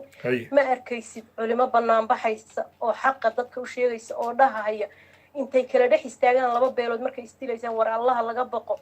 war waxan waa dhiig islaan war hal jooji war waa dhiig gacal waa dhiig sokeeye hal jooji dhahaya lama arko haye marka anigu waxaan qabaa Soomaali maanta dhibaatada haysata inay culimada tahay ama hadba mid bashaat gooniyaha soo xidho kuwii uu lahaa halgu jihaada Soomaalida oo leeynayay dadka oo muxuu ahaay hilbahooda googoynaya uu kana kamid yahan qabaa maanta wiil Soomaaliyeed inagama baxo in maaragtay la isku gubaabiyo la dhaho istiila oo islaaya inagama baxo waxaan leeyahay ummadda islaamku hay istaagtay Soomaaliyeed bar madow baan ka nahay adduunka oo dhan haddana waan ka tamcaaranay war meel kasta uu joogo Djibouti joogo ka dhulkan meel kale lama aadayo qofkii haysta waa dhul Soomaaliyeed hadduu go'o iyo hadduuna go'inba waa dhul Soomaaliyeed cadow baa ina kulaalaya oo dhinacyada inaga jira waxaa kaleeto iyagana ka qayb qaadanaya Soomaali horinteeda idaacooyinkiina oo Soomaaliya idaacooyinkiiba iyagana horinaya war Allah laga baqo qofka Soomaaliyeed kii dhul goostiya kii kaleba meel uu la aadi ma jiro ilaahay ha laga boqo ha laysu soo jiido culimada soomaaliyeedna ha intay wiil soomaaliyeed dhiiggiisa raadinayaan cadow kale oo uga baahan baa ka buuxe cadowga kaleeta muxuu ha u fidgoodaan oo ha dhahaan cadowga kale aan iska celin marka inaad saasaan anigu leeyahay ilaahay ha laga boqo waana meesha aan kow ka baaba'anay waa culimada soomaaliyeed yaan anigu qabaa culimadii soomaaliyeed qaybtii uga aadanayd ummadda soomaaliyeed ee balaaya isku taagtay kama soo baxayaan car sheekh soomaaliyeed oo ka dhiidhiyahaya arka haddii diinta la caayayo haddii nabiga la caayayo hadday gaal uu kasoo gaal ilaahayba ay sharad wada galeen hadduusan ka toobad keenin inuu ilaahay la xisaabtamayo uu u ballan qaaday cadaab hadduu maanta london iyo ingiriiska iyo ka hadlo oo uu rasuulkeena ka caayo kama hadlahayaan way budharkay qaadanayaan waxay leeyihiin ha la soo dilo ka soomaaliga ee rasuulkeena sallallahu alayhi wasallam u gafaayana lama hadlaan marka wiilka soomaaliyeed bas sida isugu diraan bay yaqaan ilaahay ha laga baqo oo muxuu ahaa ilaahay ha laga baqaan leeyahay intaasaan kusoo gabagabaynay idaacooyinkuna alla ka baqa oo soomaali inaad isu soo jidaan oo isu soo dhaweysaan bas ka shaqeeya والسلام عليكم ورحمة الله وبركاته. وما سنتهي أدد وما سنتهي سيد خروح بدنا تفكر كأنه لو ذاكتي قف كستو أو ديستاش إنك بدنا وحق ولا هي إنه فكر كيس إنه لو ذاقو وحنا نيجي سوي كرتا تلفونك فبرهان وتلفونك مدحونها الصومالي لأن مدير مصبيحي هوستي سكو قرن فبرهان أي ديجي سوي كرتا على كده الشعب كواحد مدة إن ديستاشة رنتي كو قناعسن شيخ هذا الكيسة أي رنتي أد وفرب بدن وح أد وير dhegeystayaasha ka soo horjeeda weli fari kama qodnaa qadka xiga iyo dhegeystayaha ku jira asalaamu calaykum وعليكم السلام ورحمة الله وبركاته waa ka qaaday mudane ee way arag siyaasi iyo weliba falanqeeye arrimaha siyaasadda ayaa hadda qad ka soo galay soo dhawow bal sideed u aragta hadalka sheekha cabdullaahi oo horta hore ummaddan soomaaliyeed meel kasta ha joogto waa dad iska dhiban horta aniga waxaan kugula talinahayaa kelmadda sheekha la yidhaahda ninkaas adiga cabdullaahi idinsan dembi kaan raacin haddaad weydiisay waraysigaagii magaciisa inaad ugu yeertidaan habboon magaca uu kuu sheegtay kelmadda sheekh iyo wadaadnimo qof noocaas oo kaleetaa la siiyaahi qofka siiyey dembi ka raacaysaa ninka sheegtay inuu 100 sano jiro 100 sano inuu kor u dhaafay haddeertaana leh qof islaama qofkii dilay lama mayrayo waa jahaad iclaaminahaya laba qof oo islaamo islaynaysa qofka mid ku tilmaamay in aan lagu tukanaynin oo janaasana aanusa u baahnayn jahaad yahay qofka ku tilmaamay diinta islaamka hadduu dhegaysanahayo waa ka ridoobay ilaahay ha u noqdo ha toobad keeno tawxiidkana mar labaad ha loo laqimo aayad qur'aan oo ilaahay wuxuu leeyahay alfitnatu ashaddu min alqatli dil iska dhaaf inaad inta dagaal iclaamiso oo aad dad isku dirdirto ayaa aayaddaasi ka hadlaysaa alfitnatu ashaddu min alqatli fitnadu way ka daran tahay dilka ninkani marka wuxuu iclaamiyey dadkii uu dagaal ku huriyey uu leeyahay waa lama mayrayo waa jahaad waa dagaal xaqa sheekh looguma yeeri karo magaca uu kuu sheegtay ha loogu yeero hadduu dhegaysanahayana dooda dadka islaamka oo asaga ama yaqaana ama ehel u ah waa ridoobay qofkaasiye ha istakfurlaysto shaakinkana dib ha loogu laqimo diinta islaamka waa ka ridoobay qofka dagaal ahli ah oo dad islaama oo islaynayo juhulaah intuu kala dhex geli lahaa yiri waa jihaad xaqa qofka yiri magaalaa lagu duulaya ninka inta ka duula puntland reewqooyi ku duulahaya ma wuxuu ku duulay ethoobiyan miyuu ku duulay ma magaaluu laynaya midka kasoo reewqooyi oo halkaa inta kasoo duulay majeerteen laynaya ma magaaluu laynaya waa juhulo islaamka dhexdiisa dhiigoodii banaystay midka kan leh 100 baa gaarana 100kiisu ceeb buu ku gaaray foorximuuna bedka la gelahaya laba qof oo soomaaliya oo islaynaysa ninka yidhi mid lama dhaqayo waa mujaahid foorximuu 100 ku gaaray foorximo waayahay marka aadaad u mahadsan tahay sida quruxda badan oo aad fakarka iyo falaqayntaba aad inagala qayb qaadatay waan kaaga mahadcelinaya waana mahadsan tahay weli barnaamijka habeen wanaagsan ayaad degeysanaysaan khadka xiga iyo dhegeystaha ku jira asalaamu calaykum وعليكم السلام ورحمة الله وبركاته. walaal kusoo dhow barnaamijka ya وعليكم السلام. waa kaa qaaday saaxib waa kaa qaaday soo dhowow aragtidaada waan dhawaa kulley laadka waxaad u qabatay qof kasta aragtidiisa inuu dhiibto moogtahay aad iyo aad xoraad u tahay soo dhowow marka anigu aragtideeda horta labadaba inay ka duwan tahan u malaynayaa sababtoo ah yahow sheekha codkiisa waan dhegaystay waana la socday live-ka sheekha codkiisa laakiin kama hayo somaliland baa waxaa somaliland magacyada labada dowladood weli maan maqlin waxa laga yaabaa sheekha inuu wax kale arrin kale ka hadlayo oo cod kale soo jaray inkaadii barnaamijka bilowgiisa ayaanu sii dayna taa ilaa barnaamijku 1 saac iyo samti ayuu socdaa marka qaybta hore ku dhaafta saaxiib marka halkaada ka sii wato aniga saan filaynayo arrintan waa labada dal inay xumaan u keenaysaan u malaynayaa laakiin sheekha lacala hadduu dhahay xitaa kasoo qaad hadduu dhahayna arrintaas ani kuma taageersanin macnaha sababtaan ugu taageersanayna waxa weeye labada dal waa laba dad islaama ku nool yihiin oo soomaali ah oo dad isdhalayna ku jiraan dad walaalaha ku wada jiraan laba walaalaha maanta qorina isku soo qaataan isdili maayaan waayahay qolada farsamayaqaanada ayaa saaxiib waxay leeyihiin sheekha marka uu idaacadda imaanayay ama uu warbaahinta la hadlayay meesha uu hadalka ka bilaabay iyo sidoo u bilaabay ayaan maqashiinayna ay leeyihiin iyagoo farsamayaqaanadeedu waxay jecel yihiin mar walba inay dadka qanciyaan bal dhegeyso sheekha wuxuu yidhi waxaan u imid inaan ka hadlo dagaalka puntland بسم الله الرحمن الرحيم الحمد لله رب العالمين والصلاة والسلام على أشرف المرسلين سيدنا محمد وعلى آله وصحبه وسلم تسليما كثيرا إلى يوم الدين أما بعد وعن هذا كريمي وعن كالليا أنا شيخ عيسى ومحمد فارح أمورها دجالك مركب وعن كل هنا ciidamada geesiyaalka reer Puntland inay dagaalka ka lib keenaan maqlaysaa Soomaali ciidamada geesiyaasha Puntland aad iyo aad baan u fahmay aad iyo aad halkaa waa saasaan u fahmay bas halkaa noogu jooji markaa fikradeedna niito haye waan ka xumaay iga raali noqon maadaama aan kasoo daahay live-ka haye maasha allah soo dhow fikradeeda horta dad islaama ku wada nool labada dal haye dad walaalaha ku wada nool laba isdhalay nin hooyadii iyo aabihii bay kasoo kala jeedaan haye marka wallahi anigu fikradeeda ahaanteeda sheekh horta hadalka u dhahay inay aad u khaldan tahay bay la tahay dad islaam oo isku shahaadayna diintu ma sheegin waa dad shahaadanay waa dad tukanay waa dad salaaday inay isku shahaadaan macnaha oo islaayaan anu aad iyo aad baan uga soo horjeedaa sheekha ilaahay ha u toobadkan ilaahay u noqdaan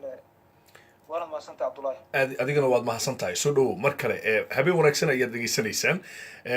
sheekh ciise ayaa la yidhahdaa laakiin dadka qaar ayaa iga codsaday inaan magaciisa ciise kaliya ka dhigo waxaan rabaa marka inaan taa ka jawaabo waa sax horta mid dunidoo dhan midna waa nidaam midna waa diiniyan markay noqoto sharci saxaafadeed oo shaqaynaya horta ma jiro arrintu haddii diiniyan noqoto sharci saxaafadeed oo xakameynaya horta ma jiro laakiin markii aan sharciga saxaafadda u eego qofka darajada uu sheegto ayaan ugu yeernaa anaga qofka darajada uu sheegto ilaan idaacadda waxaan u imid inaan ka hadlo arrinta puntland waxaan ugu qasaba marka oo sharcigu dhigayaa inaan ku tixgelino laakiin annagu diinta kama weyno sharciga saxaafadda sidoo kale diiniyana ma oran karno maanta sharcigaana xakameynaya arrinta diinta sidaa ma dhihi karno oo maanta wax weliba markii ay timaado diiniyan waxaa burburaya dhammaan nidaamkii saxaafadda waxaa burburaya dhammaan sharcigiina celin jiray markii hore marka annagu taa kuma gamba karno ma dhihi karno sharcigaana xakameynaya mar haddii diiniya noqotay sheekha waxa uu yidhi annagoo darajadiisa tixgelinayna waxaan u imid arrinta puntland inaan ka hadlo intaa keliya ma ahayn sheekadu iyo waxa uu inta badan soo bandhigay inuu yahay waaye arag 100 sano kor u dhaafay aanahay oo raggaas 100 kor u dhaafayaana waaye aragna aanahay oo raggaas 100 kor u dhaafayaana sidaas baan anigu idaacadda u yimid waa gartay 100 sano kor u dhaafay idaacaddan wuxuu u yimid inaan arrintan ka gudbino arrinta koowaad uu yiri waxay tahay dagaalka puntland iyo somaliland u dhaxeeya dagaalkana waxaa weeye jihaad muqadasa weeye sida aanu kutubta ku hayno waa jihaad muqadasa qadka iga dhegeystayaasha ayaa xaq u leh marka aragtidooda inay dhiibtaan salaam sorry dadkoo dhan telefoonadii baa naga sii buuxsamay raalli ahaada habeen wanaagsan saabaan wanaagsan walaal aad baan kuu salaamaya ku biiri aragtidaada walaal soo dhowo si fiican baan wala socdayaan soo dhowo aniga xog dhan waan ku siinayaa oo aadan weli maqal waa kaa dhegaysanaya taas laakiin tan iyo horumari bal kadib taas waa kaa dhegaysanaya waa isla barnaamijkeena laftigiisa waa gartay tanaan ka bilaabaynaa tan dambe oo xogta ah waa noo dambayna xitaa hadduu barnaamijka ku saabsan yahay bal kelmadda ah waa jihaad somaliland in lala dagaalo marka hore taa ku dhufo carabka kadib inta kale iisii dhamaystir hadalka haddii dhexda laga bilaabo ugu xumaadaa ma ogtahay haye hadalka wuxuu ku fiican yahay sida uu yahay in loo akriyo haye waa gartay haye soo dhow marka waxa weeyaan nimanka somaliland xilliga ay yimaadeen meesha waad garanaysaa sideedeedii bay ahayd haye ilaa iyo intaa culimadu way shaqaynaysay oo waxay ka shaqaynaysay nabad waa gartay waa la adiyey haye culimaa loo diray siyaasiyiin baa loo diray ganacsataa loo diray haddii aan leeyahay dagaalkiina dooni mayno ee ka baxa meeshaan waa gartay oo dad soomaaliyaan nahay dad islaamaan nahay meeshii ilaahay idinku abuuray ku noqda waa gartay ma fahamtay waa gartay way diiday dowladooda wadaadadu way ogolaadeen oo raalli bay ka noqdeen somaliland baa sheegaya laakiin waxaa diiday nimanka siyaasiyiinta oo hogaaminaya madaxweyne haye dhulkii ingiriiskuna siiyey ayaan raadinaynaa bayna ku ekaadeen haye marka shiikha awal buu dadka hor istaagay markii hore oo uu yidhi dagaal ma banaana ilaa aynu nimankaas si diiniyan ah ula hadalno waa gartay dadka ayaana ka sugayay go-aan isaga laftigiisa waa gartay fahamti macnaha aad iyo aad ilaa iyo xilligaa wixii la sugayay wixii culimada laga sugayay ayaa imika sheegeen haye oo waxay u sheegeen in nimankaasi ay doonayaan in ay dad laayaan haye ayna ku laayaan dhulkan ingiriis baa nooga tegay annaga haye sidaa ayaa waxa ay culimadii khasab ku noqotay inay shacabka u sheegaan in somaliland laga waayo haba yaraatee wax nabad ah waa yahay markaad eegto qaabka dadku waa dad islaama ku dhegaysanaya waxa ay dadku isweydiin karaan maxay tahay sababta laba maamul oo wada soomaali ah oo diinta wada haysta waxyaabaha keeni kara waktigan in la yidhaahdo qofka ku dhintana waa ahlu janno waana jihaad maxaa keeni kara tiirarka jihaadka adigoo eegaya waxaa keeni tiirarka jihaadka way fara badan yihiin qof kasta suu doona usoo qaadanaya jihaadku marna gudahaaga weeye marna banaankaaga weeye haye qofkii cirdigaaga iyo diintaada iyo maaliyadaada iyo sharaftaada kugu soo doonto waad iska celinaysaa waana ku jihaadaysaa inaad gurigaaga tuug kugu soo dhacay ka cararto diinta uma banaynayso waa gartay diinta waxay ku leedahay iska celi ilaa diinkiisaa kuu banaan ninka kugu soo weerar adiga guriga hadduu walaalkaa yahay xataa diin kula haysto marka yaa wax soo weeraray somaliland baa soo weerartay haye hadalka carabka caawa dhan waad kala wareegaysay intaasoo dhan waa ku dhegaysanayay haye journalistaa tahay weriyaa tahay xogogaal baa tahay haye sida wax u jiraan dhan baad ogtahay haye iyaga ayaa weerarka ah puntland weerar ma wado nabad bay doonaysaa ilaa iyo xilligaa intaa ay nimankaas meesha fadhiyeen nabad bay ka shaqaynaysa waa gartay nabadiina way diideen sidaa darteed in dadka la yidhaahdo isdifaaca culimadu tiraahdo waajib bay ku tahay culimadana waajib bay ku tahay in dadka u sheegaan wayahay waa gartay aadaan u gartay waa mahadsan tahay sida quruxda badan aad fakarkaada u cabirtay iyo aragtida aad nala wadaagtayba waad mahadsan tahay qof kasta oo na dhegaysanaya waxau xorriyad u leeyahay inuu fakarkiisa dhiibto aragtidiisa uu nala wadaago islamarkaana uu soo bandhigo sida uu wax u arko waxaa saxan qof kasta oo ina soo wacaya waxaynu soo dhaweynaynaa fakarka aynu ummadda soomaaliyeed qof waliba uu aragtidiisa uu ka dhiiban karayo qadka xiga iyo dhegeystaha ku jira ayaan siinaya waxaad muddaa caawa in dhegeystayaashu intooda badani ay u badan yihiin dhegeystayaasha ku qanacsan hadalka kasoo yeelay sheekh ciise asalaamu calaykum habeen wanaagsan وعليكم السلام ورحمة الله وبركاته هبين wanaagsan cabdullahi sidoo kale soo dhawow bar kale inta aanan adiga ku siin dhegeystayaasha live-ka markuu dhammaado waxay isweydiiyaan barnaamijyada halka ay ka dhegeysan karaan fadlan markuu live ku dhamaado waxaad isweydiisaan channelka aad ka dhageysan karto barnaamijka ilan South Africa ma joogtid qaybta iga dhageysanaysa Facebook magaca channelka waxaa la yiraahdaa Xurmo Production waxaan idinku soo qorayaa qaybta comments-ka halka kala jaan qaada magaca aan soo qorayo waa magaca channelka aad ka dhageysan karto markii uu dhamaado barnaamijka marka intaad aniga i weydiin lahayd fadlan Xurmo Production dhageystayaasha imika toos YouTube-kayga dhageysanaya waxaan leeyahay codkaygaad maqli kartaan laakiin qaybta Facebook waan u qori karaa qaybta chat-ka anigoo waliba comments-ka aan ku qori karo marka Facebook haddaad igala socoto dhinaca YouTube-ka waa Xurmo Production haddii aad Facebook igala socotana qoraalka comments-ka aan ku qorayo waa Xurmo Production halka ku biir oo subscribe leh haddaadan subscribe lehin hadhowta aniga hay weydiinin Xurmo Production waa halka aad ka dhageysan karto barnaamijka hadduu ku seegay haddii isagoo gabagaba aad timid haddaad damacdo inaad doodaheena dhageysato halka aad iga maqli karto haddii aadan South Africa joogin waa Xurmo Production waa halka aad iga dhageysan karto fadlan subscribe leh oo ku biir channelkaasi Xurmo Production haddaadan joogin South Africa waa halka aad iga dhageysan karto Xurmo Production barnaamijku markuu dhamaado qaybta Facebook waa laga tirtirayaa marka intaad i weydiin lahayd waxaan kuu sheegayaa Xurmo Production inay tahay halka aad ka dhageysan karto barnaamijyadeena fadlan halka kala soco wixii ku dhaafay Xurmo Production ayaad ka heli kartaa doodaheena kala duwan aan ku laabto dhageystihii caawa iyo aragtidiisa soo dhow saaxiib bal aragtidaada saaxiib waa ku salaamay labaad aragtidayda ku saabsan wadaadkii aad codkiisana dhegaysisay aad ku soo celcelinaysay oo aad tiri wuxuu ka hadlay ama uuba yahayba afhayeenka culimada Puntland ee ka hadlay Garowe saan malaynayo oo yiri jihaad ha lagu qaado ama dagaalkaas waa jihaad Somaliland iyo Puntland u dhaxaya horta Cabdullahi anigu wax ku saameyn karaa timirtii horeba dab loo waa oo dhibaatadii hore oo Soomaaliya 28 sano ka jirtay oo Soomaaliya aafeysay dagaal uu buuhaa dagaal hadda Puntland u dhaxaya Somaliland ka uu ka mid yahay waana siib daro maanta in nin ama de wadaad ama oday ama mataqaan nin waayeel oo isku sheegaya culimaanahay ama fayyaman ku hadlay culimada waxa weeye dadka deegaanka taga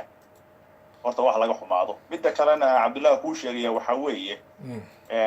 culimo lama oran karo culimo waa naqaana culimadu Ilaahay bay ka baqaan Ilaahay ka baqaanana waxay yaqaanaan waxa weeye bin aadamku sida waxa weeye loo kala badbaadiyay sida nabad waxa weeye loogu raadiyay sida mataqaan wanaag loogu raadiyo kitaabka quraanka aanana waxa weeye in dad muslimiin waxa weeye loo soo qaato oo la yiraahdo hal la isku laayo hal isku gumaado Cabdullahi waa khalad waana maalin ciid aniga laftayda caawa waxaan ka filayay laftayda adiga ahaan Cabdullahi ahaan barqaraan kale wax noo kale noo keentid oo nitraad caawa heesaha iyo xagga ma garanaysa xagga dabaaldega ciida inaad odaanka ka qaylinaya noo keentid oo tiraahdo ya هو يرفع عنين بمود تا هوستا كو غليه مو عبدنمو دملا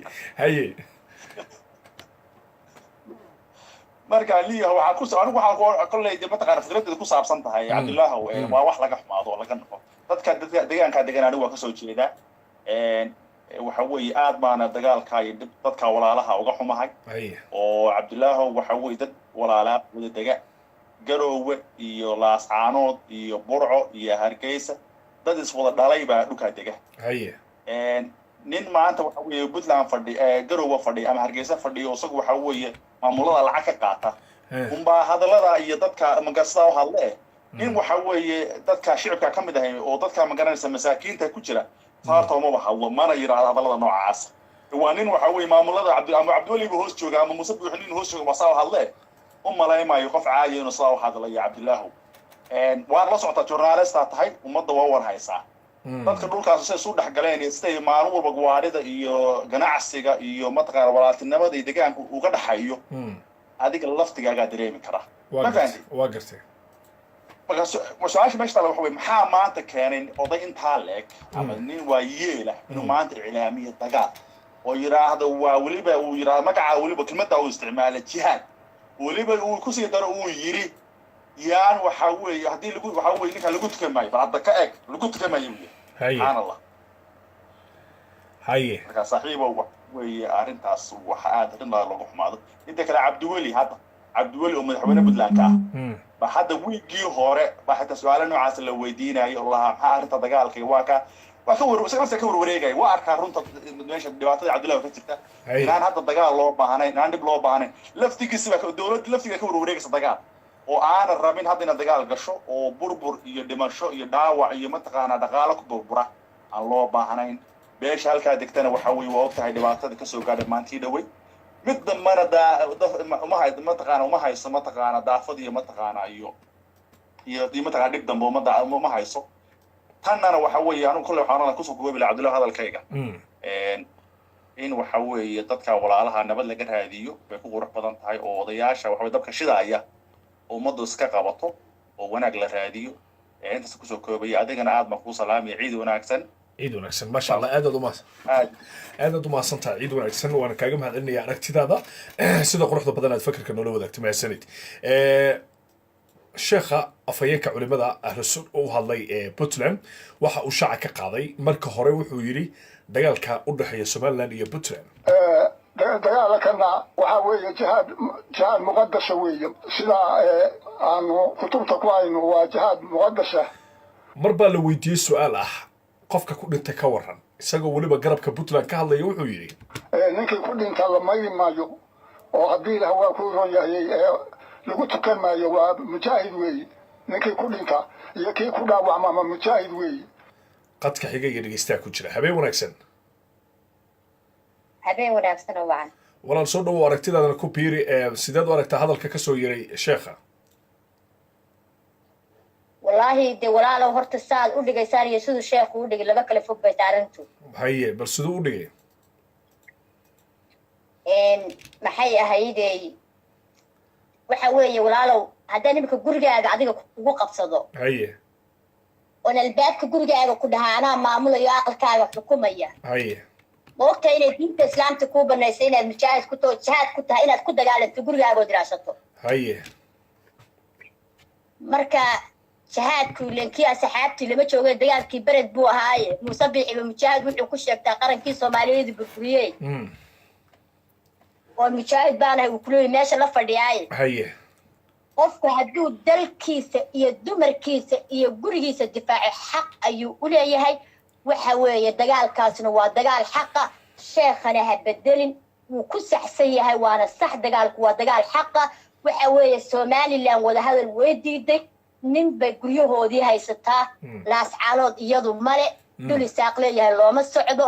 dul iyagu dagaal looma socdo waxa weeye dadka dhulkooda inay iyagu wada hadal iyo xornimo iyo ku wada hadlaan baa fiican soomaali xilli ay isgumaysto isqabsay lama joogo waayahay annagu codkiisoo dhammaystiranna waanu sii daynay inta muhiimkana waanu ku celcelinay adna waxaad leedahay codkiisa si kale ha u dhigin sidee baan u dhignaa anagu waxaad u dhigaysaa dagaalka de waad fahmi kartaa marka mujaahid lagu leeyahay adiga haddaan imika cabdillaahi balwaan oo gurigaaga kugu qabsada ka waran iyo aqalkaaga haye hadda qofka hadduu aqalkayga imika igu soo qabsado inaan difaaca xaq umali aqalkayga somaliland dad bay guryahoodii ku socotaa somaliland lama odhan kara isaaq dad buu guryahooda ku socdaa isaaqkii welibana oon isaaqooda dhan ahayn waa gartay dhulka lagu socdo ama dhulka aad leedahay waa aqalkeenna dadka qaar kuma fahmayaan bal u tilmaam dhulka ay somaliland kusoo duushay oo aad tiri sheekha waa ku saxan yahay adiguna aad qayb ka noqotay in jihaadkaasi uu xaq yahay dhulka lagu soo duulay waa dhulkee waa xaq naagtii iska hadasha iyo ninkii nacnacleeya iyo nin kastoo iska hadlaba adeer waxa weeye waxaan adiga ku qabsanin dadka dusha ha ka saari waxa weeye gurigaagii soomaali xilli ay iskumaysata male hadday buntland raaci iyo hadday xamar raaci iyo hadday jabuuti ku beeri iyo hadday iyagu meeshooda fadhiyayaan dhulbahanta dhulkiisa isaga ayaa iskale siduu ugu tashana isaga ayaa ule talada iyo door uma talin karo musabix iyo maadharan uma talin karo oo hargeysa isaguba ku ah mujaahid qaran soomaaliyeed uu burburiyey buu mujaahid ku yahay iyo doorka iyaga weydii shawiiqdooda waxaad ku tidhahdaa muuse ma mujaahid ba waa mujaahid bay ku leeyihin muxuu muuse mujaahid ku yahay oo ka dhulbaanta mujaahidka u diiday markaa maxaa u diiday haye waa loo heelinayaa iidoor iyo islama eko maxay hayday nimanka la yidhaahdo dhulbahanta islama eko way soo raacayeen hartigu waa majeerteenku wuu u heelinayaa adeer dagaalkaasina waa xaq waana ku taageersanahay maxay hayday inay ku dhintaan hadday ku dhintaana wallahi waa nin gurigiisa iyo reerkiisa difaacay adigu gurigaaga naagaaga reer isaga maugu tegi lahayd haye bal waana maugu tegi lahayd gurigaaga reerkaaga haye waxa weeye waxaan dadka kale qabanaadan hala imanin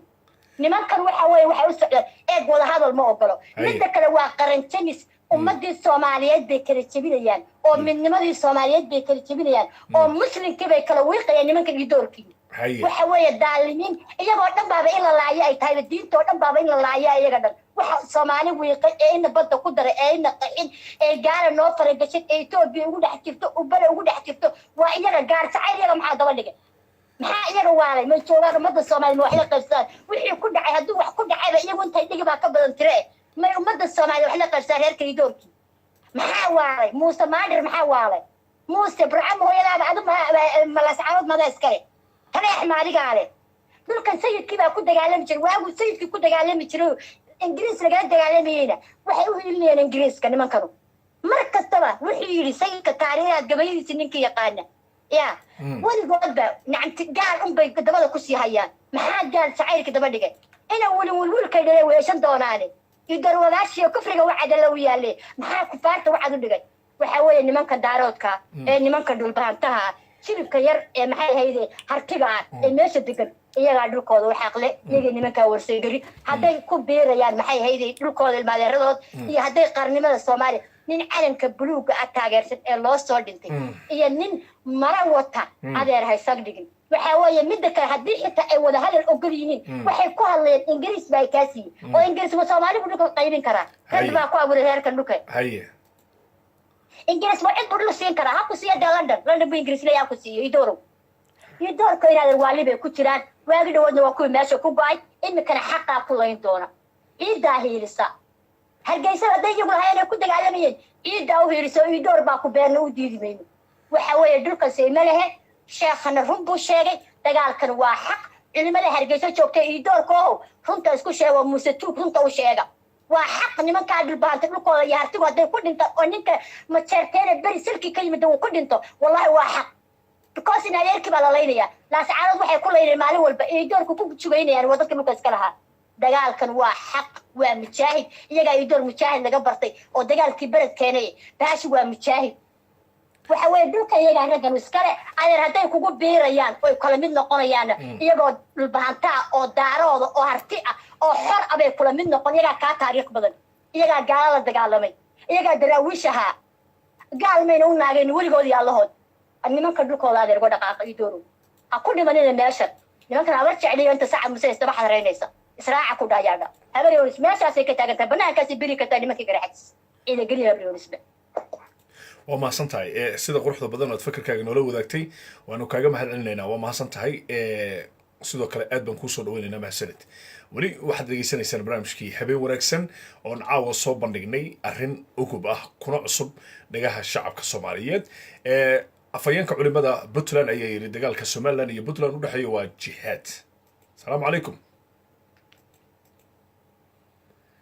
عليكم السلام walaal mi maqlaysaa والله ku baqlaamay maqashaa si fiican soo dhaw aragtidaada ku biiri sidaad u aragtaa hadalka ka soo yeeray afayeenka culimada Puntland walaalo balwaano waxaan u arkaa horta waa aqrisamin haye qof intaa leeg oo dhahaya boqolkiiba kor u dhaafay ummad muslina oo meel degan oo xuduud gaale iyo muslim ay heshiis ku yihiin adduunka oo dhan wuxuu u qaybsan yahay intii la gumaystay Afrika hadda annaga Ethiopia dhulka aanu isku hayno xuduud ay dhigtay oo dhigay waa Talyaani iyo Ingiriis dhigeen haye haddii marba xuduud waxaa la yiraahdaa maxay tahay waa territorial demarcation wax la yiraahdo waa gartay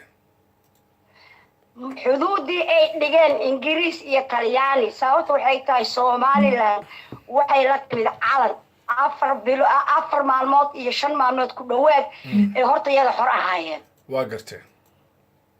maadaama ay xor ahaayeen calan ay la yimaadeen wax way laba Soomaaliyeed isku darsatay shantii Soomaaliyeed kamida haye Puntland koonfuray ka tirsan tahay waa gartay xuduudii Talyaaniga oo waqooyi koonfur u dhigay dadka ka dhaxeeya horta haye Somaliland marka ay leedahay xuduud baa anigu ku doodaya Ingiriiskii dhig waa runtood waa gartay adduunka oo dhan aan ku dhaqan haye marka cabdullaahi waxaan ku leeyahay horta jihaad wax la yidhaahda haddii la rabo falastiin u baahan haye marka waxaan dhihi lahay odagaanay tidhaahay 100 sanaan jira oo naaraafuufka oo raba inuu dhiigga bini'aadanka wiilasha yaryarka mustaqbalkale inuu ku baabi'iyo dagaal aan jirin iyo dhul aan ka maqnayn waxaan dhihi lahaa waa naaraafuufka ilaahay intuu u noqdo laba ragca ha tukado ummaddan ha ka dhex baxo kaasoo kale soomaali kala dilaya haye waxaan leeyahay marka aniga somaliland ma baqbaqayso horta waa gartay intaan maqlay tukarraq intaan maqlay waxa la celinaayo oo xeero salkeeda laga celinayo horta waa puntland haye mar culimadeeda dhaaranaysa mar waxaa dhaaranaya maxay siyaasiyiintooda nimankaas waxay dhaheen haddii soomaalinimo xataa gaala la dhexdhexaadinayso raalliyaan ka naha isla fariisano waxay ku leeyihiin inta dhul aan leenahay oo maqan yahay cidna lama hadlayno dhulka ka maqan puntland waa ragtay waa hagee waa naqanaa jugraafiga waa nala baray iskuulaan kusoo dhiganay xuduudka noo dhexeeyana annaga iyo somaliland waa la yaqaanaaye sool iyo sanaag iyo caynta la sheegayana hargeysay joogaan xamar ay joogaan puntland ay joogaan kismaayo ay joogaan maxay tahay waxay joogaan maxay tahay koonfur Soomaali galbeed ay joogaan meel walbay joogaan haddii calaamad iyo shabad la isku dhajinayo yaa daarad hal shabeeyo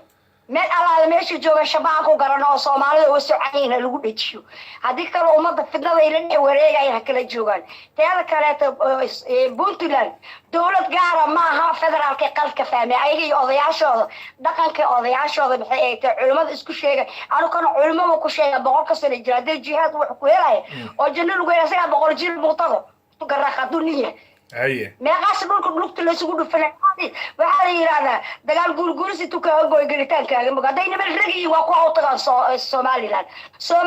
Puntland waa loo aamin qabaa mar waxay ku leeyihiin waxaan samaysanaynaa maxay hayteen waxa la dhigi jiray qabiilka markii la isku dardaro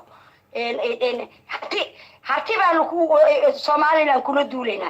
iyagana irra kula duulay irray ka dhashay nimawiyaa la dhashay nin loobeentaas haye ila waan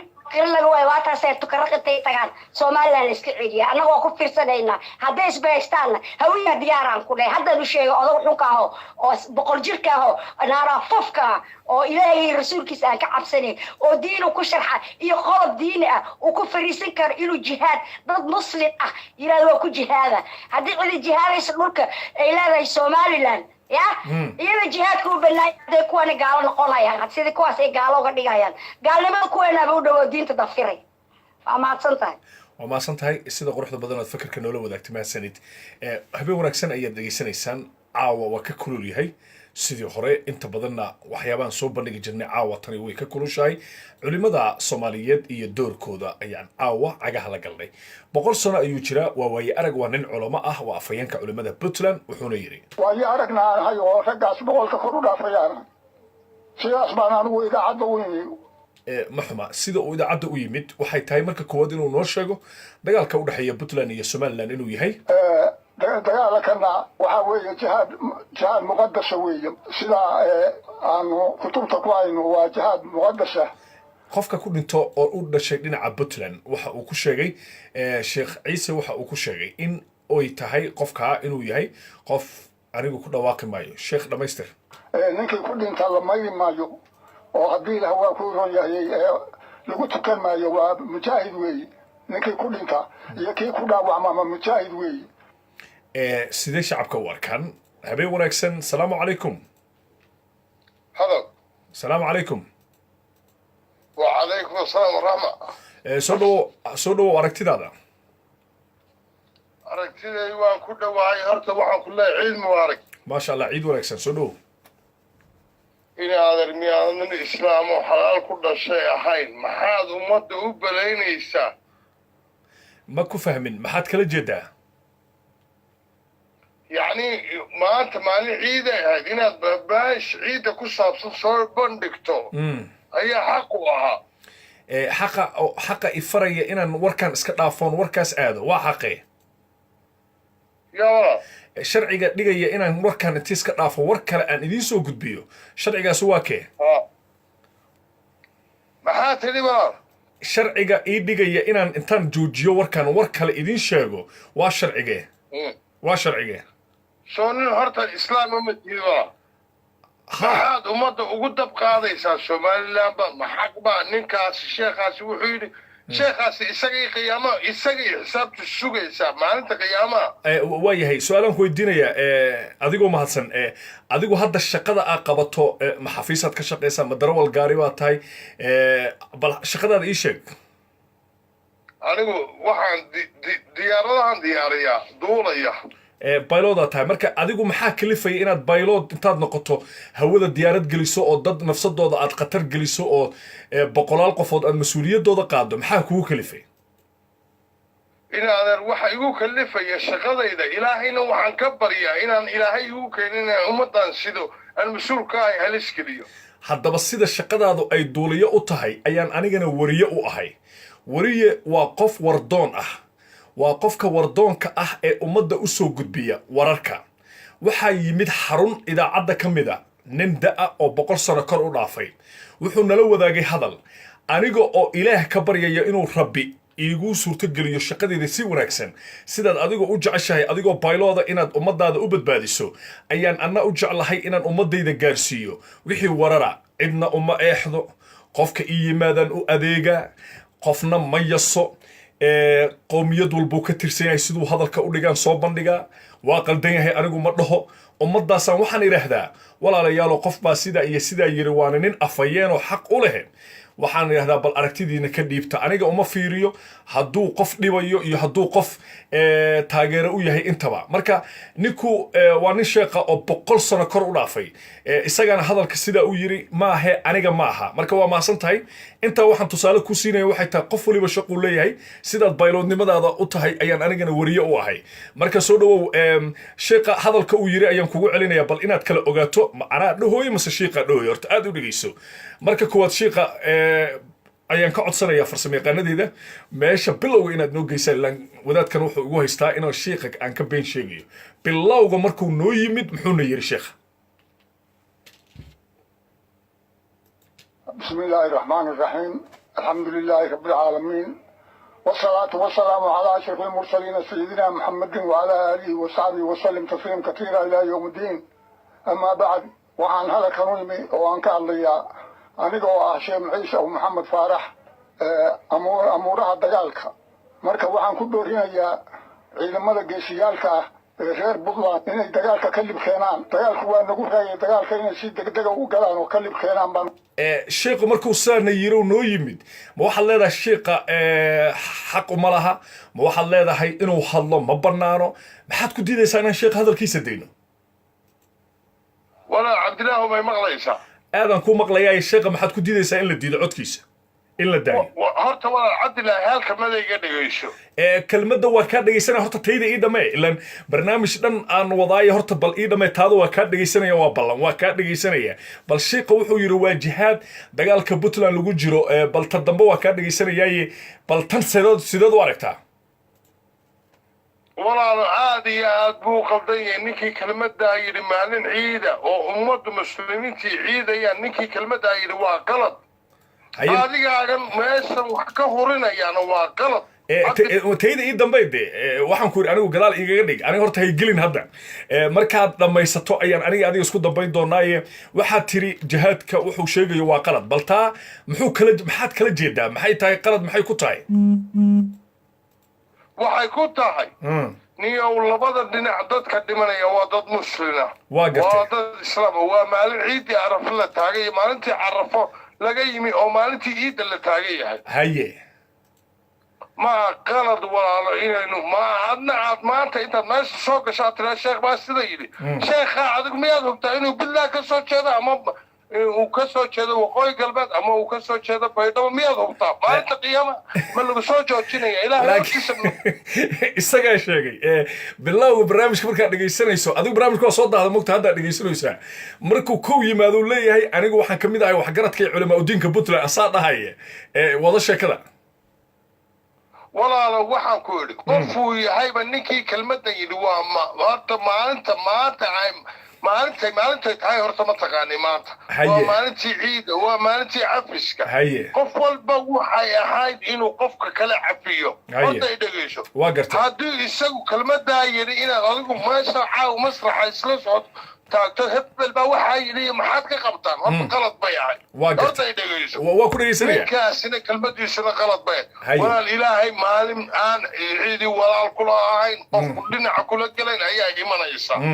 ummadda maslaxadda ha laga raadiyo ilaahay ha laga boqo waa ninkaasi hadduu kelmaddaa yidhi way qaldanay adigu haddaad barnaamijka caawa aad muraada soo saartana walaal waa qaldan tahay ilaahay waxaynu baryaynaa soomaalidu waa hal waa walaalo waa isku diin waa isku af waa walaalo in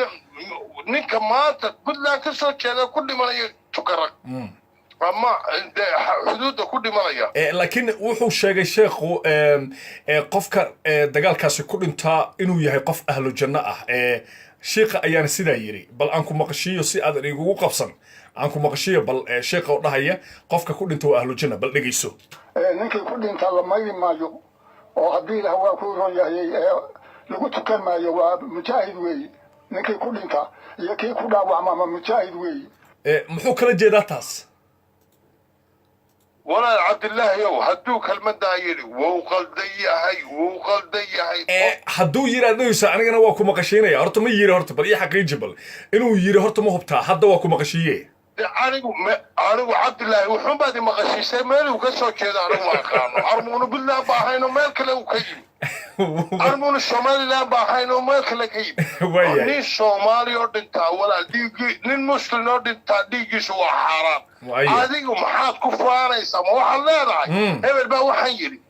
adigu maalinta qiyaama nagu soo joojinaya inuu ninkaasi puntland ka soo jeedo ama somaliland ka soo jeedo ama nin muslina nin muslim dhiiggiisu waa xaaraan nin muslim dhiiggiisu waa xaaraan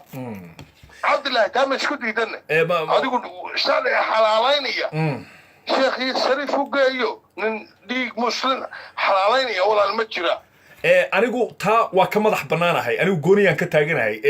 qof baa yidhi aragtida shacabka iskale anigu fikrad maba lihiba anigu fikrad ma dhiibto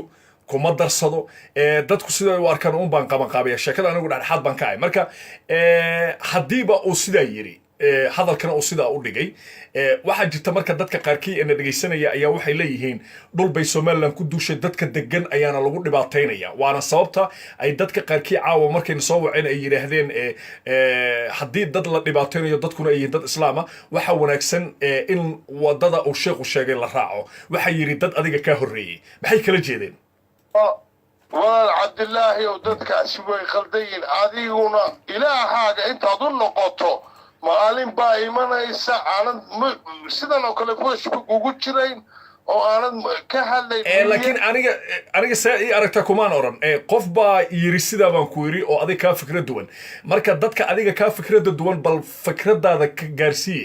waxay leeyihiin sheekhu waa saxan yahay waayo dad baa la dhibaataynaya marka dadka la dhibaataynayo oo ay dadka aaminsan yihiin maxay yihiin walaalo i dhegeyso sheekha kelmadda horta adigu maalinta ilaahay hortiisa la taagayay inuu ninkaasi puntland ka soo jeeda miyaad qiyaamaha la imanaysaa qiyaamaha ma la imanaysaa kelmaddaasa ku weydiiyey laakiin su-aashaydaa kaa horreysay aniga horta tayda ka jawaab bal tayda waa ii dambeynay tan kale tayda ka jawaab sidee ahayd taadu idhegeyso bal horta xoogaa idhegeyso markaad idhegeysato anigu taada waan kaaga jawaabi doonaa insha allah waxaan ku yidhi dad baa kaa fikra duwan oo aaminsan sheekhu inuu saxan yahay dhul ay jirto somaliland ay xoog ku haysato dad lagu dhibaataynayo sidaasna ay keeni karto siduu sheekhu hadalka u dhigay marka dad la dhibaataynayo oo sheekhaasi inuu u hadlo ay waajib tahay oo ay aaminsan yihiin dad adiga kaa fikra duwan baa jira maxaad u sheegaysaa dadka walaalo dadkaasi way qaldan yihiin cabdillaahi hadda eeg waxa kelmaddaa kuudhun baad igu soo celisay way qaldan yihiin maanta maalintay ahayd maalintii ciidii muslimka ahayd cabdillaahi may maqlaysaa walaal si fiicanan ku maqlaya haye ma aha inaad adiguna kelmadan aad maanta soo dhigto beri oo kale soo dhig saadamo kale soo dhig hadda i dhegeyso maanta walaalo adigu ilaahaaga intaad u noqoto maalinta qiyaamaha video ama lagaama duubayo ama lagaama dhegaysanayo ama Facebook lagaama dhegaysanayo allahaaga u noqo walaal dadkii kelmadda aynana waa qaldayi kii muslimba waa xaaraan walaal kii muslim waa xaaraan hadduu sheekh xaaraan adiguna taad soo dhig waayahay waa mahadsantahay sida quruxda badan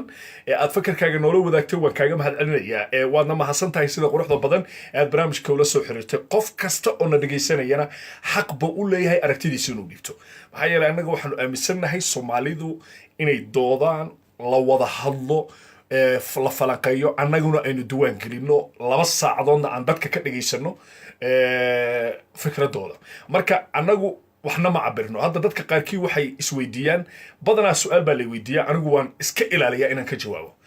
ma ogtihiin qofka dooda wada su'aasha haddii lagu soo celiyo sharciga saxaafadda wuxuu dhigayaa inuusan ka jawaabin marka anigu isla weyni igama aha inaan su'aashiina ka jawaabi waayo laakiin sharciyan markaa tahay qof wariye ah marka lagu yidhaahdo war sida iyo sida ayaan u arkaaye adigu sideed u aragtaa marka lagu yidhaahdo nidaamka sharciga saxaafadda wuxuu dhigayaa inaad ka aamusto marka sababta inta badan aan su'aasha uga meermeerayo inaan aniga ka jawaabo markaad aragtaan waa sharciyan maaha mid aan adiga iska kala weynahay ama aan adiga kugu yasayo haba yaraatee maaha anigu waxaan aaminsanahay qof kastoo Soomaali ku hadlaya inuu sax yahay tusaale dooda anaa keenay anigu inaan ka jawaabo mamnuuc waaye gabi ahaanba ha ku daalin kaliya mar walba waan ku jiibinayaa adoo hadda jawaabiga sugayso ayaa waxaan ku leeyahay haye intaa waxay tahay marna anigu inaan fikrad ku darsado tusaale markaad dooda aad wado oo aad su'aal i weydiiso markaan kaaga jawaabo waxaan la mid noqonayaa dadka kula doodaya fikradeyda iyo kursiga aan fadhiyana qalad uu ku noqonaya marka sidaa darteed sababta inta badan aan su'aalaha uga jawaabayn waa nidaam ah ma banaano in doodwadaha uu ka jawaabo wax su'aala qofka markuu su'aasha kugu soo celiyana waxaad xaq u leedahay markuu kugu adkeeyo inaad tiraahdo bal adigu aragtidaada dhiibo okay waxa soo noqday marka barnaamijkan dabagal horta ogaada Soomaaliya aan isbarano anigu waxaan ahay wariye sirdoona oo dabagala xogta hoose ifahma ciidamadoo kale ninna saldhigga boolisku jooga waa boolis ninna waa boolis dharcada shacabka ku dhex jira farqiga u dhaxeeya kan stationka jooga arrimaha caadiga falan ayuu qabtaa kan dadweynaha ku dhex jirana sirta qarsoon buu soo bandhigaa anigu barnaamijyadeedu waa sirta qarsoon waxa aan waqtiga geliyo waa sirta qarsoon inaan bulshada u soo bandhigo oo dhahdo hebel ayaa sidaa yiri tusaale haddaanan cod cadayna la iman oo aanan ummadda la hor istaagin cod cadayna ogaada barnaamijka aan qabanayo uu duumaya meel kastuu galaya barito aniga waa dukumenti ii diyaarsan haddii dukumentigaasi ama faylka ii diyaarsan aan qalad uu galo aniga dhib ii tahay marka waxaa qasaba inaan codki keeno ogaada marka codka iyo barnaamijka iyo aniga waa kala duwannahay codka iyo barnaamijka iyo aniga saddexaan nahay barnaamijku waa adiga codkuna waa codkii diyaarsanaa aniguna waxaan ahay daadiyihii darawalka ma taqaanaa gaari baa kuu raran raashina saaran darawalka steerinkuu hayaa shaqo kuma laha wixii gadaal lagala baxayo shaqo kuma laha tirada guud ee kore gaarigaas iyo steerinkaa loogu talagalay wariyuhu waa steerinka qofka wada shaqo kuma laha barnaamijka waxa saaran fikradda dadkuna shaqo ku lahayn ogow marka waxa aan ku farayo waxay tahay inaan su'aal ku weydiiyo oo kaliya dadku marka taa ha fahmaano anigu xaq uma lihi sharci uma lihi marnaba inaan su'aal idinkaga jawaabo dooda waan keenaya aragtidaan qoraya ilaahay taageer ama mucaarad anigu waxba igama gelin ogaada qofka inuu fakr leeyahay ayaan kaliya ilaaliyaa dadka caawa ina soo wacay way maasan yihiin horta kulligood sida quruxda badan oo ay fikirkooda ay u dhiibteen tiro 22 qof aan soo wacday caawa 22 qof ee caawana soo wacday 23 dhageysta ayaa hadda qadka soo galay xaqoon u leeyahay maadaama qolada farsamada ka qabtay telefoonka isagoo qadka ku jira inaan barnaamijka gabagabeeyana waa ceeb salaamu calaykum السلام عليكم وعليكم السلام ورحمة الله وبركاته سولو صاحب أركتي هذا كبيري صاحب وادو هاي هذا نوم حسنتها مفانت وما سنت هذينا برنامج كان ولا سعودي وداتك حالة سنة ولا سعودي مفانت واقرتي وداتك هذا الكسو واجب مفانت صاحب وأنا حق مفتاحية مفانت وايه هي محوكو نقضي حق مركز جهاته وحق صاحب وحواي دل يدد aan lahayn baa ummadda ku soo dushay ma fahanti haye marka saasuu xaq ku yahay marka mar haddii naftaada iyo ciqdigaaga iyo maalkaaga lagu yimaado dagaalku waa jihaad saxa waay ma fahmi marka yaa marka uu jihaadku sax ku yahay yaase lagu jihaadaya arrinyaho ummad meel degan baa lagu soo duulay ma fahmi haye oo dabaabada loo soo kaxaystay ma fahmi haye marka waa la barakiciyey waxa waaye adduunka daafiisa kale u kala carareen dadkii wadanka gudihiisa ay ku baaheen ma fahmi waa gartay marka dee saaxiib dadka kusoo duulana ciyaalkoodu waxbay baranayaan jaamacaday dhiganayaan waa raaxaysanayaan waa baashaalayaan ma fahmi haye dadkii kalena waxa waaye waa dhibaataysan ma fahmi waa yahay xaq ma aha in meel la burburiyo waxa waaye meelna la noolaado ma fahmi marka jihaad ayaa si gaara uu sheekha uga hadlay marka waxaad adigu aaminsan tahay somaliland inay soo duushay dhul kalena ay kusoo duusay taasna ay tahay in waqtiga in lagu jihaado ayaad adigu sheekha ku raacday soo ma ha in lagu jihaado hargeysa berbera la tago weliba waa maasan tahay sida quruxda badan oo aad fakarkaaga noola wadaagtay waxaadna xaq u leedahay inaad fakarkaaga ku darsato barnaamij walba qof kalena waa lasoo fasaxay marka waa inaan qofka ugu dambeeya ka dhigaa qofkan waa qofka 24aad waa qofka 24aad السلام عليكم. عليكم السلام ورحمة الله وبركاته. والله soo dhawow aragtidaada sideed u aragtaa fakarka barnaamijka haddaad la socoto ku biira aragtidaada adigoo xor u ah maasati ciid wanaagsan baan leeyahay geysanaysa iyo ummadda soomaaliyeed waan salaamayaa arrintaas markii xaqiiqda aan kaala hadlo runta aan kaala sharciya wadaad ku bulshadaya qofka bini aadanka markii lagugu soo weeraro diintu waxay sheegaysaa qofka gurigaa kugu soo haddaad dishid waxa weeye xaq aa ku dishid inaa aakhiro lagu haysan oo jihaad uu kugu soo macnaha hadda waxaan ognahay besay laascarood meesha dhoo wiil iyo gabadh baa lagu dilay waa ka xumahay internetkaaga kaa liita codkaaga saa'id uga go'aya marka waa mahadsan tahay muhiimaddu waa kaa qoray inaad sheekha ku raacsan tahay dagaalkaasi inuu yahay dagaal jihaada waxaana tahay qofkii 24aad ee caawa fakarkiisa la wadaagay barnaamijka habeen wanaagsan mahadsanid haddaba intaa ayaan kusoo gabagabeynayaa barnaamijkii habeen wanaagsan oon caawa dhegeystayaashana soo wacay waxaanu hor dhignay arrintan sida ay u arkaan mid ka mid a culimada Puntland ahna afayeenka culimada Puntland ayaa la soo xiriiray idaacadda isagoo oo warbaahin kula hadlay Garowe wariye ka tirsan barnaamijkayga ayaa halkaasi joogay kadib markii walka yimid wuxuu sheegay inuu arrintan ay tahay arrin ku saabsan telefonka arrintaasna ay tahay arrin waqtigan uu u yimid inuu ka hadlo dagaalka Puntland laba arrin ayuu soo qaatay marka muhiimadan ka soo qabanaya horay ayaad barnaamijka uga dhageysateen wuxuu yiri dagaalku waa mid jihaada dagaalkana waxa weeye jihaad muqaddasa weeye sida aanu kutubta ku hayno waa jihaad muqaddasa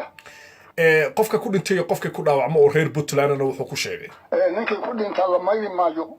oo haddii la waa ku ron yahay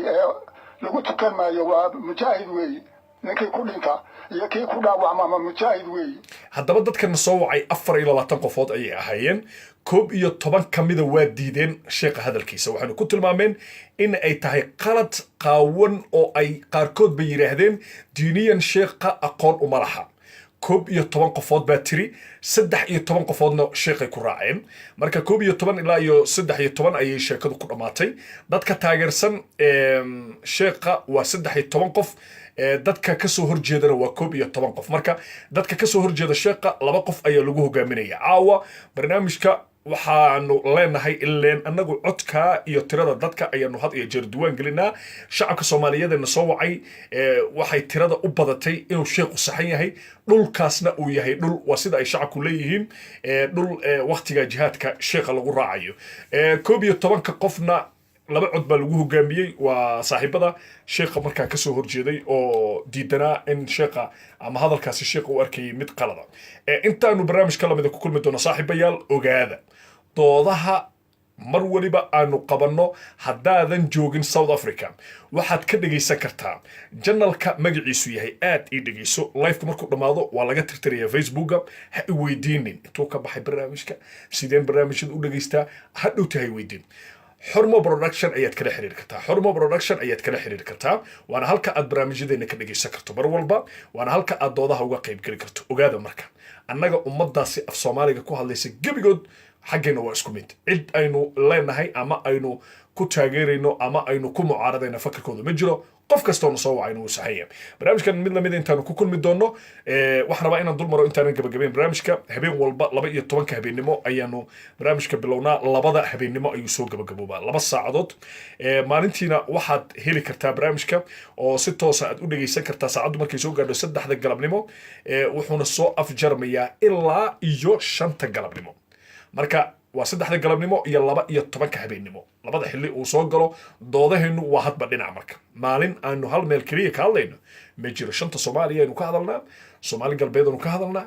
Somaliland baynu ka hadalnaa Soomaaliya aynu ka hadalnaa Djibouti baynu ka hadalnaa Garissa aynu ka hadalnaa dhul walbo ay Soomaali leedahay waynu ka hadalnaa annagu runta kama xishoono xaqiiqdana ummadan u iftiiminaa barnaamijkan mid lamid intaan ku kulmi doono waa Cabdullaahi Balwaan haddaad garanayso channelka Xurmo Production kulay barnaamijku waa sii dhageysan doonta haddaadan garanayna Facebook basad ku soo haraysaa fadlan channelkan qoro oo ku biir oo subscribe dheh hadda channelka Xurmo